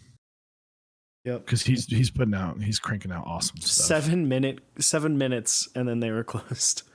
Yeah, that's pretty long for that. Group. I mean, it is. That's pretty sweet. That looks dope. He has my name in it and stuff. Yeah, he has a lot of frosted stuff. This has the Valblums, in which I'm still like meh about typing on, but I'm trying my best. It looks fantastic. Yeah, it's a really pretty keyboard. Yeah, this is like so beautiful. I put Gateron laser switches in these ones here. The Mito X laser switches. Ooh, there you go. Really smooth, but I'm still getting used to the whole SA caps. Yeah. One day. So, but yeah, like I said, if you guys have questions for us or Mr. Alexotos, trying to not say. It's okay. Clavier still calls me Alexotos. Well, what's funny is so like, and you can actually see it. My wife and I love Assassin's Creed Odyssey, and she's literally playing it right here. And the main character is Alexios, and so whenever I saw that, I'm like, I'm just gonna pronounce it Alexios. Yeah. It's okay. Someone did ask what boards. Chrono Man 27 asked what boards are y'all looking forward to, like in the future that haven't run yet. That haven't run yet. That's good. Like future ones. I'm gonna What's add that one with the caveat. funky button. The funky bottom there. It's like that 3D printed bottom. Oh my god, I can't remember what it's called. Oh, let me open up the Nathan's board. Not Nathan Kim, but Nathan Alpha Man. Why can't I remember the one we talked about earlier? Yeah, no, Evolve. That's the one. Evolve. That's. That one's pretty cool. That's another one. You know, he said at KeyCon that we were going to run over a truck. So he did say that. Chewy gave him an ultimatum of, I need to be able to run over it with a truck. And he said it's happening. So I'm like, that's going to expect that content. And if you don't see the content on our channel, it's because he didn't allow us to run it over with a truck. Called out again. I'm going to look at Geek Hack really quick because I haven't looked at so whenever I'm starting to get to that point where I'm like, I'm having too much stuff and my appreciation for the things that I have, I don't want to dwindle. So I'm not really looking at boards as much as I'm looking at keycap sets. One thing I'm trying to do is get more keycap sets so that like when I'm building boards, I can go, hey, chat, do you want one of 5 sets so that you can pick? That makes it a little more interesting. Exactly. And you know, I have all these awesome sets that I love that are for boards, and then I'm like, cool, I've got this, but then I have to like disassemble it and put it. Oh Like God, that just I takes know a lot that. of time. Just And once take I out build a kneecaps. board, I hate taking the caps off of it. Yep. I'm like that too. Yeah. I think what I'm excited for is I'm excited for the lodestone. It's another proto that I can't wait to see. That's like the magnetic levitation Oh yeah. plate. So that should be Huh. interesting. Oh, I Jay, was reading about that one there. That looks neat. yeah, Jay from Top Clack is doing that one. I'm excited for that. I'm excited for the 7V to finally go to group buy. That's gonna be. Sorry, I'm looking at stuff. I You're don't good. know. For me, I just want my stuff to come in first, and then I'm gonna Yeah. start looking at more stuff. Because right now, with all the delays and everything for a lot of things, I'm just like, let everything flush out first. Let me receive everything that I'm ordered, and then I'll start buying again. Yeah. I think I was really excited for what the new TX60s were gonna look like, and then I was kind of disappointed. Yeah, you were like gonna buy I those. I was ready to get one, and then I just was not bottom. I also Which is ordered an E0 or EO 87, the crystal one. Those you- look cool. Did you get frosted or did you get clear? Crystal. I got the clear one. Yeah, that one there Nice. looks so nice. I got the black top, brass, everything. Oh, it's looking. I can't wait to look at those pictures. Yeah, I'm same. excited. Someone was saying that they were releasing renders, and I was like, I don't know about that. That'd be hard to render. They look like actual photos. But, Yeah, they're I don't know, definitely photos. Yeah. Yeah. And I was like, this looks like a fun build. But someone asked me if there's two questions I saw with my name in there. Someone said, do you like ketchup chips? I actually don't like flavored chips. The only flavored chips I like are there were Guinness chips. That were really good, but they don't make them, or they don't sell them here in Canada anymore. I just like normal potato chips.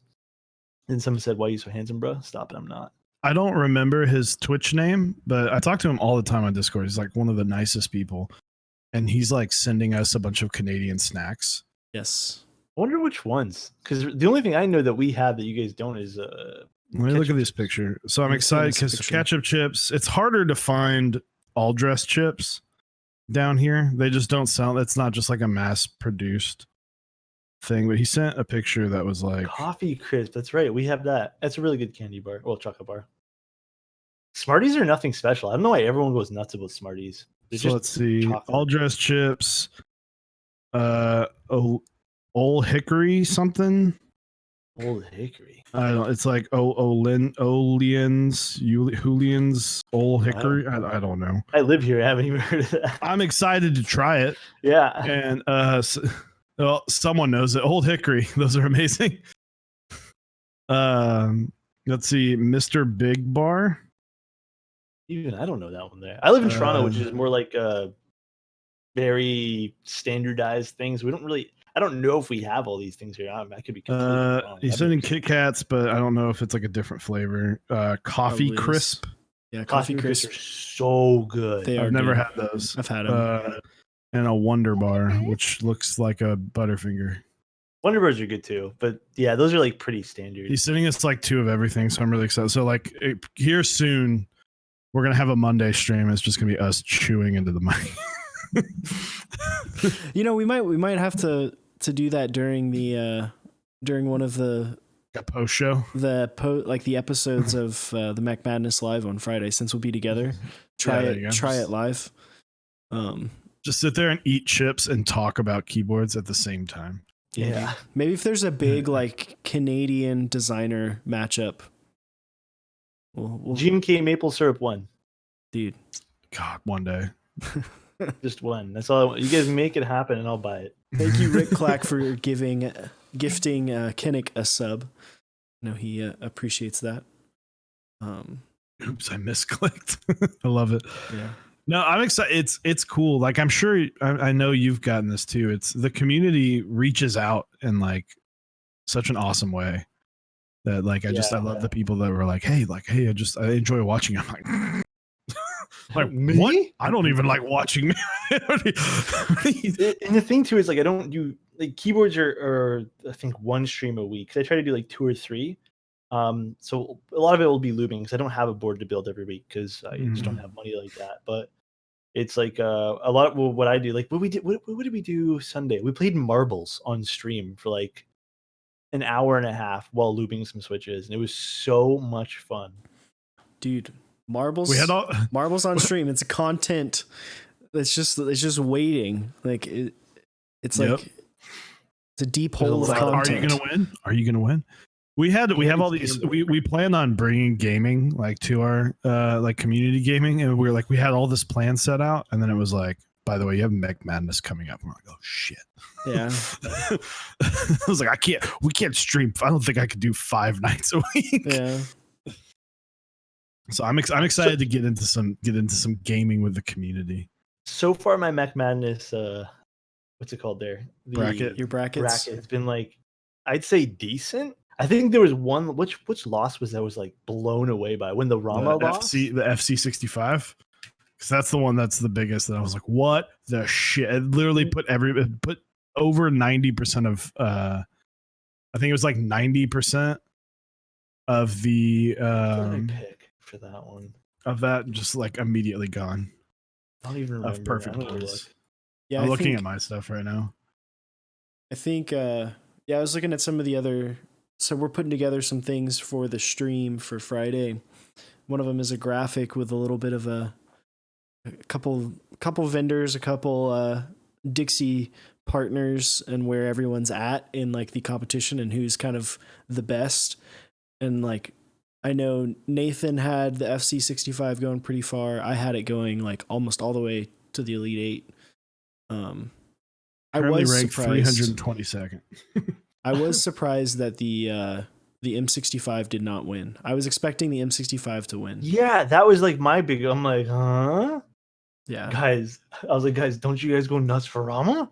Ooh, I picked the 1.2. I was like, no, dude, TKO. Yeah, the TKL, but then the It's big Lin brain, but montage was not doing very well. It was losing earlier today. I don't know if it lost. So it's I lost. Okay, I lost 3. I lost the M65B. I did not know the Matrix would win over that at all. And then I lost the Austin. I thought the Equinox would win, that was pretty close. Mhm. And then the Nox Ferry I lost. I thought the Nox Ferry would win. Everything else I'm good though. the Equinox won. Yeah, I think the Nox area won. Yeah, as well. because the Equinox won. It says I lost. Oh no, the Equinox won. Sorry, the Austin I picked. My mistake. Oh, Oh okay. yeah, because I picked the Austin. I mean, I picked both of those losing to HBCP. No, I'm was this like as of right now I am 6 for 8, but I lost the Kepler and the Austin are the two that I screwed up 5 on. for 8. 5 for 8 right now. So hoping to continue the streak. Yeah. Can I ask a question? What did you 5 for guys 8. pick for your final winner? So for boards I picked the Satisfaction 75. Me too. There it is. Number 2 Rev GMK. 1 here. There you go. GMK Cafe. Do you want to say yours? I think I picked Dracula. I picked Yeah, I Dracula. think you picked Dracula. And then I picked the Dixie Floral Desk Mat. Dude, I only did the keyboard bracket. That's all I did. my desk mats, I think I have, I don't remember who. GMK 8008. But my bracket's name is I Am That's a Wrong. nice key.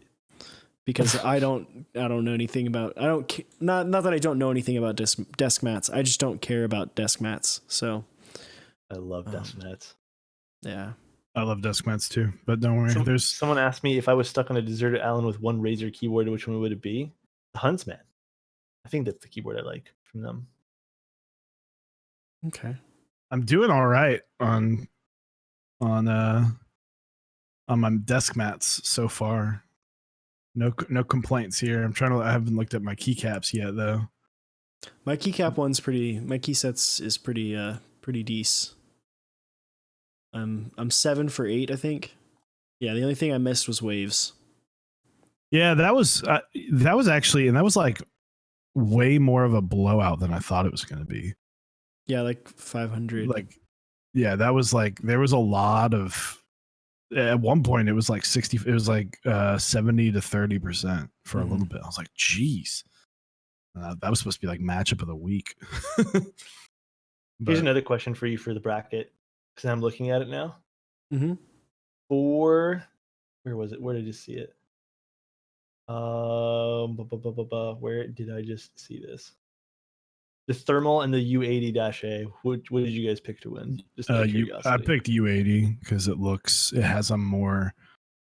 We talked about like Traditional design? aggressive design versus traditional design, and the thermal has a very aggressive design. I picked And that's not a thermal, like, bad all the thing. way. There you go. There you Yeah, go. I was like, this is different. People will click it. Wilbur. Wilbur, yeah, there it is. I And picked didn't say- U80 as well. didn't I got you, say Wilbur. it was bad. I picked You had thermal.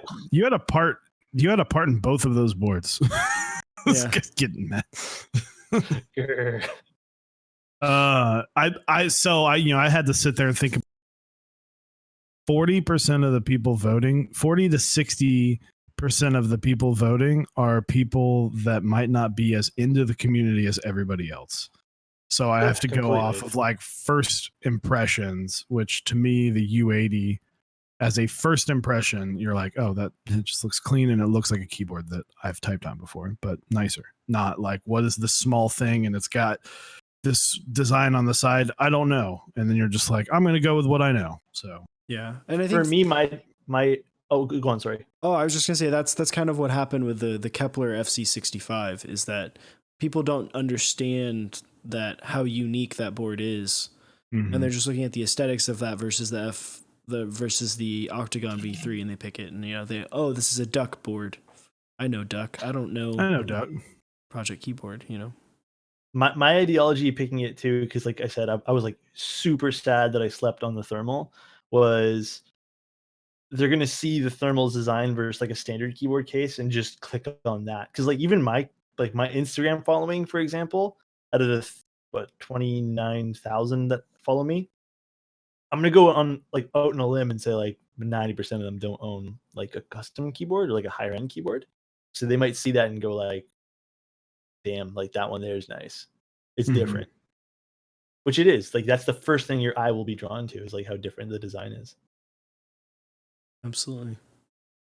It's there was a lot of discussion about pictures, about like, okay, you have to pick a picture that does it justice and Flattering it's photos, flattering. Like, because I think it was the Clippa didn't have a keycap set on it. Oh really? Yeah, I think Dixie Well, he confirmed that didn't- for me. He didn't submit. He only submitted for Fiel. Oh, So Yeah, so it was just like a rectangle board, and I'm like, well, you're not.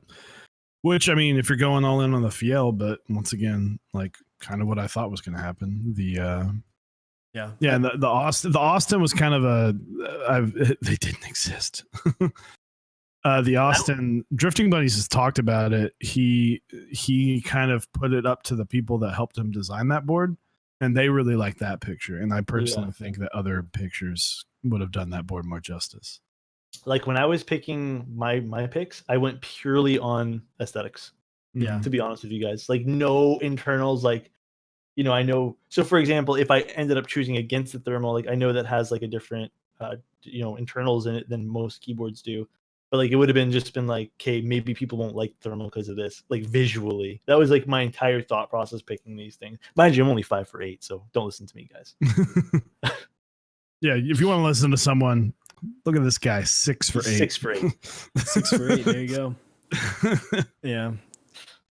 But yeah, and Drifting Bunnies didn't necessarily, I don't think he did that to flex, more or less. I think it was, he put it up to them, because I was like, why did you choose that picture? Like, that's not. His first response was, I didn't. Yeah.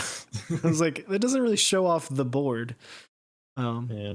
But yeah. It's interesting that the way the pictures are affecting the matchups, I feel like. Something like the Bach versus the Lin montage, where the Bach picture doesn't really show the full board. And it shows like this nice little bit of RGB, whereas the Lin montage is just like the full top of the board. It's like, it makes me wonder if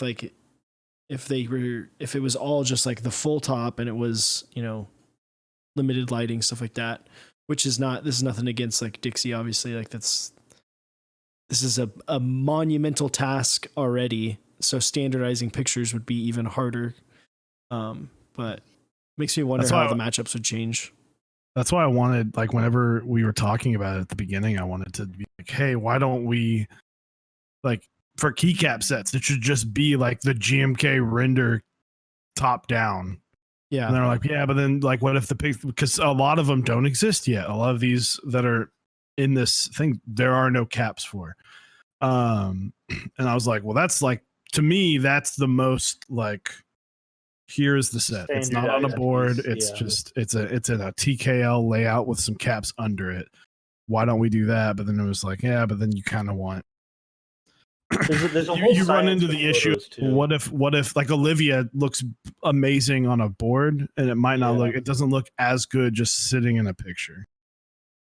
Dixie said, I think There you go. I will hire Boom. a donation of every product in Mech. Bet, let's make that happen. Dude, you know what, Dixie, I'm down. I'm down for that. Even the ones that don't exist. You know what? Actually, I'll take all of the photo taking off your hands Yeah, and just just send send it all all the projects to me. easy. Simple. Problem solved.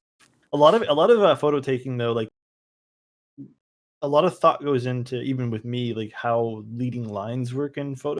Mhm. So, for example, I did a photo, which I don't think I really publicly mentioned, but just as like an experiment to me, where I put the leading lines towards the like button, and that photo did like extremely well because your eyes naturally get drawn a certain way with photos. Like, this is something, because I did film, like, my history with photography goes like way back.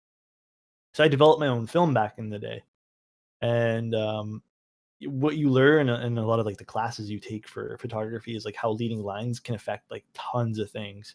So, like, one marketing strategy that I've been doing, because I do web development for my daytime job, that I do is like how you know the whole UI UX thing where leading lines can make you click a button more. So I was like, well, what if I make the leading lines in this photo point towards like the likes or comment section, because it's on the left side or whatever it is. So I did that, and I'm like, oh, that actually works, but it doesn't work for every photo because I don't always take photos like that. Mhm. But it was very interesting. That also can affect like matchups too, like you were saying, like the science behind taking photos to make something look better or make you want to click a button more because your eyes are drawn towards that first is very interesting. Like, Mhm. photography, like especially with keyboards, like so many interesting things because it's a rectangle for the most part Yeah. that you can work with straight lines with. Absolutely. Oh, I don't think I've voted right now. Like, Come What's on, up Jim. right now? nothing's up right now. I thought Bingsu versus DSA Magic Girl was 6 hours. I think that was the last one. I think I did all of mine. Oh, Be sure to Yeah, vote, sure. people. Be sure to vote. It's so simple. It's just you go up. There's a little. yeah, I'm already done all Okay, mine. there's Oh no, there. I didn't do one. I didn't It's do the last gone, one. but you find the Dixie logo. You find it's bright red. It's easy to find. You just find the Dixie one, tap it, and go through. Voting is the best way. I look forward to it throughout the day. Yeah, me too. Because it's kind of like, like, oh, it's just fun, and it's fun to see because you don't get to see the results until the end. And I'm like, what? Like, whenever I saw whenever I saw, like, that was literally an intense part of my day of like, and I audibly was like, what? Whenever Waves was not doing as well as I thought it was going to, and then someone was like, what? And I was like, I'm not going to explain this because you have no idea what this is. And I'm not going to, like, it's like, okay. So there are these things called cherry switches.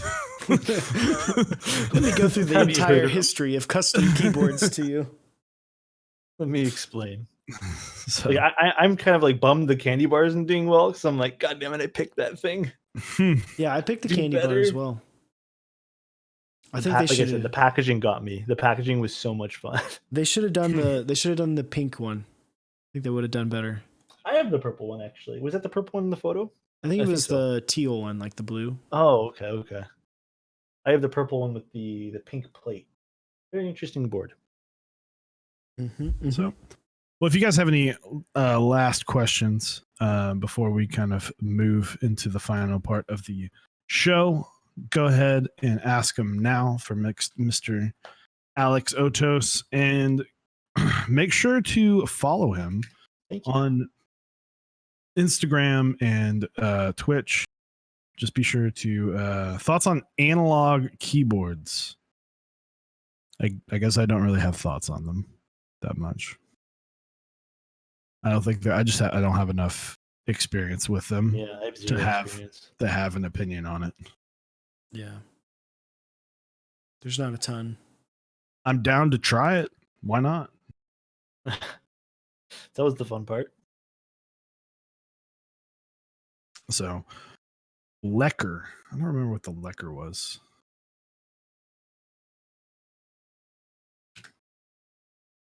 I tried buckling springs for the first time 2 weeks ago. That was interesting. Wooting 2, is it the Wooting 2 Lecker edition? Yeah, the Wooting one is the analog, like the light okay. light pipe switches. I forgot about these. Oh, because these are the ones where you could change it to where, like in video game, it's the same as like a trigger, where it's like you can kind of, if you press down slightly, yeah. I mean, I'd be down to try it. I think they'd be honestly, like, I think they would be better off making like a game, like, you know how Razer has those like keyboard gaming board things where it just has like a third of the board. Like, I feel like I would be more inclined to try something like that than a full board like that. Yeah. Well, an Input Club was working on the silo switches. The silo switches for a long time. Oh, this is interesting. But it hasn't really like turned into anything.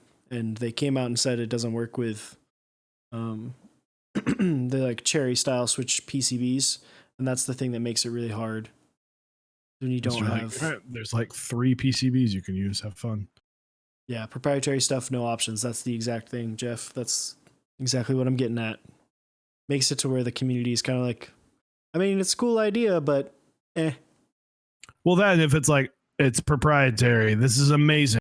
Here's this plastic keyboard. Have fun.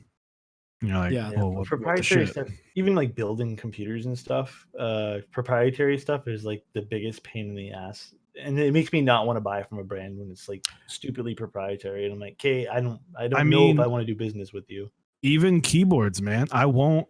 The 2 boards that, and Osiris and I talked about extensively, was specifically the Leaf 60.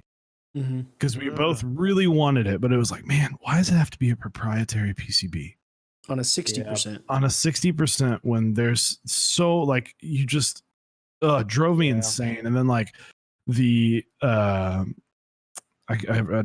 Polaris was proprietary, and like that one I get a little bit more. I'm like, at least KBD fan, so like that'll be a little bit easier to get. But like I just, even with proprietary PCB, especially after witnessing Osiris and his nightmare of proprietary PCBs, I'm like, nope, never again. Yeah, because you're stuck. That's the big thing. As a consumer, you're just stuck at that point. Like, yep. Well, especially if the you have a company doesn't help board, you have plastic. If you have a board that's like a little bit older, like my Orange 75 is one we always talk about, and it's a board that was like early 2018 was when it or like early to mid 2018 was when it came out, and that was still a time when like things were pretty small, like the community hadn't really exploded yet, and so there's not a ton out there, so it's like really hard to find an extra PCB, whereas like some of the other stuff now you can get extra PCBs pretty easily. But that PCB is just like a nightmare. It should have a daughter board, but it doesn't. It's basically and that's like I've got one board I think coming in that does not have, or that probably is proprietary. It's a 75%, but I'm based on the layout. The Godspeed 75, I think you could probably get no, because it's got center mounted and then it's got freaking USB pass through, which is cool. But that's another thing that's like, okay, well now I have to track down another PCB. And just because it's not even like, oh, I want to build this again. It's like, if I dump a soda on it, I don't want this super awesome, amazing case to go to waste. You just want that backup. That's like with 60%. So I'm like, great, and whatever, screw it. I don't even care about the PCB on 60%. Yeah, exactly. But, well, I guess that'll take us into our final 2 questions. The first one being the more serious one. Oh, okay. So, and that one is, what is your favorite and least favorite thing about the community right now? I'll start off with least favorite because I brought it up before, and like, truth be told, don't know. Like, obviously, this doesn't affect you guys at all. Like, this is just my opinion. One of the worst things so far that I've seen is like quite literally the Mech Keys Discord. I've had so many people come to my Discord or just like come to me and just be like, "Hey, I had a question," but like everyone's being an asshole to me there, and that kind of like it sparks the general discussion of like gatekeeping. Mm-hmm. Like, it's legitimately like the stupidest thing. Like, I literally was like watching chat. So I have prototype switches in one of my keyboards that literally me and Space Cables and Ormec have. And like I watched people talk about how they tried the prototype switches and how like my sound test of them was fake. It's just like they spread so much like misinformation, and it's not just obviously limited to that particular Discord, but like I find like that, and it's just like the I had one guy who was asking really simple question because he's never owned it, and he was just getting like meme response backs, and he ended up coming to art. Like, I don't know how he made his way to my Discord, but he came in there. He's like, dude, everyone was such an asshole to me there. But like that's like the biggest thing, and like as someone who was new, I didn't actually go to anyone. I kind of just like learned it all myself initially, which was like I didn't really have like a huge resource. I think Teja's videos were like the biggest resource for me. But that's like legit. I think the worst thing is like having to deal with people who just don't want to help. They just think they're top dog, and they'll treat everyone else like who hasn't had. It's like, oh, I've been in this thing for like 4 years myself. Oh, you're new.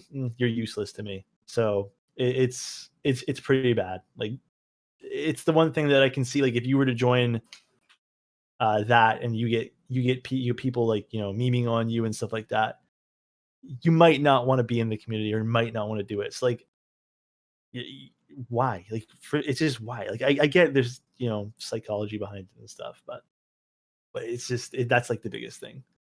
Yeah, Chozo said it. Greg, come back to me once you bought a custom keyboard. Yeah, a lot of people have that like weird mentality, and that's why like I drive the point on my Instagram where it's like, dude, you could literally just be in here. You're welcome. I don't have any judgment towards anyone. Even if you don't want to talk about keyboards and you want to be part of a community, then like fine, so be it. So I think the whole aspect of community gets lost like very easily when you start creating like little cliques where it's very like mine, mine, mine, mine, mine. I had someone deny me entrance into a group buy because they said, and like, by the way, guys, I'm not famous, so take this with like a grain of salt. Someone said I'm too famous to enter a group buy because they didn't want people to have attention on this brand. Uh, Wait, to really? Yeah, they didn't want attention on it. It was for an artisan keycap. They said if you draw attention to it, we won't be able to get group buys like this done on a regular basis. You're not allowed. That's like I'm like, the okay. opposite of what you would expect the mentality to be. Like, that's like terrible business practice. Like Well, it was literally, I even the literally brand. don't It know wasn't what the to think brand. about that. It was like the guy running the private little group buy because I like the colors he chose. He's like, you're not okay. allowed in. And I'm like, oh, all right, fine. And never will I join you guys again. Yeah. It's just one of those things where it's like they want this weird exclusivity, but they don't understand that they're also causing like, if you want something to be super exclusive only for you, then eventually that guy can't feed his family anymore and he won't produce your shit. Yeah. So it's like that's what people don't see bigger picture, they see micro things, and I think that's like the biggest flaw that I can see in this community. It's like it's very like mine, mine, mine, mine. I don't want anyone else to be a part of this. Hence the gatekeeping comment. Yeah. But the nicest thing I've seen about the community so far is I'll use my Discord for an example because it's really the one I frequent the most because it's like very active as of recent. Uh, there'll be things where it's like people can have like personal problems and stuff like that, and there's been like a lot of niceties that have happened, a lot of good people that have like just even if it's like a nice comment, like people always say like a little you throw a pebble into a pond and it ripples, like that whole Yeah. ripple effect type thing, where it's very like even saying good morning to someone who might never have had that happen to them. It could something as simple as that could literally change someone's entire day. Yep. So it's very nice to see how everyone just gets along, and it's very heartwarming because I've been a part of I was part of World of Warcraft. I was like in a top 150 US rating guild. I have WoW tattoos because I love the game so much. I have Illidan on my arm. It's like even when I was in that community doing like really crazy stuff for years, never have I seen that level of like camaraderie in a way. Usually it would just be like down to business, meme on each other, make fun of you. You're terrible at this game. Get the fuck out of my guild type thing. And it'd just be like that. But that's like the best thing I've seen. Like, and it's not even really keyboard related. It's just people bonding over something, and that's what I really really like. Like I said, that's like my main thing. My main goal when I started, and I was like, hey, this is going to be something I want to do with keyboards. I thought to myself, first of all, I don't really monetize anything, nor do I charge anybody for anything. I think I have the affiliate link with Dixie, and that's it. So it's just something I enjoy doing, and I like just building up the community. That's like literally the biggest thing for me. So that's what I enjoy the most, and that's the coolest thing in this community for me. Very nice. Very heartwarming answer. Yeah. Last question. The Office or Parks and Rec? The Office. Oh, No love for Parks and 2020, Rec the this year of The Office. Who would have guessed it? I've watched Parks and Rec, and okay, so I watched The Office first, and I watched Parks and Rec. I'm like, kid, this was done better than The Office, like the humor and stuff. And plus Dwight, like you can't go wrong with Dwight. Yeah, absolutely. Dwight's an OG. He is. So, well, thank you for joining us, Thank you. Mr. Alexotos. Alexotos. Alexotos.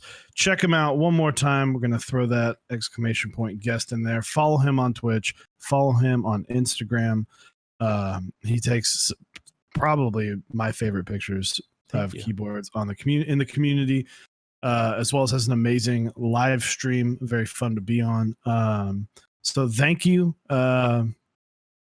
I'd say, good luck on your brackets, but not that much good luck. So You're ahead already, man. You're ahead already. And if you want to, I think you got this one. Do you have anything? Do you have anything coming up? Anything big? Anything fun? I have I made a cool wallpaper that I've been approached to make what's it called? A mouse pad about. So I'm still like in the works with that. I have like a GMK set that I'm kind of working on, but it's just like a side project. There's no like real timeline. Me and Space Cables are working on it. It's the GMK can't say, so we don't know what we want to do with it yet. It's just basically like a gradient colorway. But that's really it. Like project wise, that's really it. It's nothing, like I said, nothing too serious. I'd love to make this a full-time job one day, but at the same time, like I have a full-time job, so this is 2 full-time jobs equals no bueno and no sleep. We feel really you on that. We both we have conversations every week of like, man, it would be so awesome if we could just do this full time. Like imagine the content that we could do. Even like, part-time, man. Even just having like 2 extra days off of just like, okay, now I can focus my time. I'm like, one day. But thank you guys for having me. I appreciate it. Yeah. This is really awesome. Of course, I've never been on someone else's stream before. Well, it's definitely a pleasure. So real quick, remember Friday, 8 p.m., Mech Madness Live. It's going to be awesome. Shout out to our sponsors for that specifically, obviously Dixie Mech, but Canna Keys, Type Beast, Project Keyboard, Zap Cables, SwitchMod.net. There are the links. Be sure to check them out. But yeah, the Mech Madness show will be Friday. It'll be the first week going over the results. Really excited to get into that. So make sure to, can we get Alex's Discord? If you would like to post that in the chat. Let me grab one, invite people. By all means. Thank you guys. I think we're going to go over to Miss Apiary. Yeah, she's been sick. So show her some love. She's had a rough couple weeks. Been sick for like 3 weeks. Yeah, I was talking to her yesterday and she's like, yeah, I'm just finally getting over it. Because I know her boyfriend was also sick at the same time. So it's just like, it's really rough. Sick? Oh no. Oh no. So we're gonna go all caps, get better soon. Get well soon.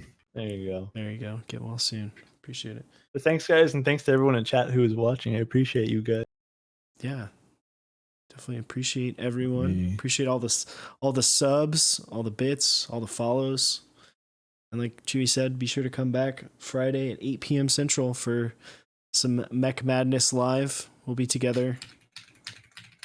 We're gonna have. There it is. We're gonna be wearing crazy 70s outfits.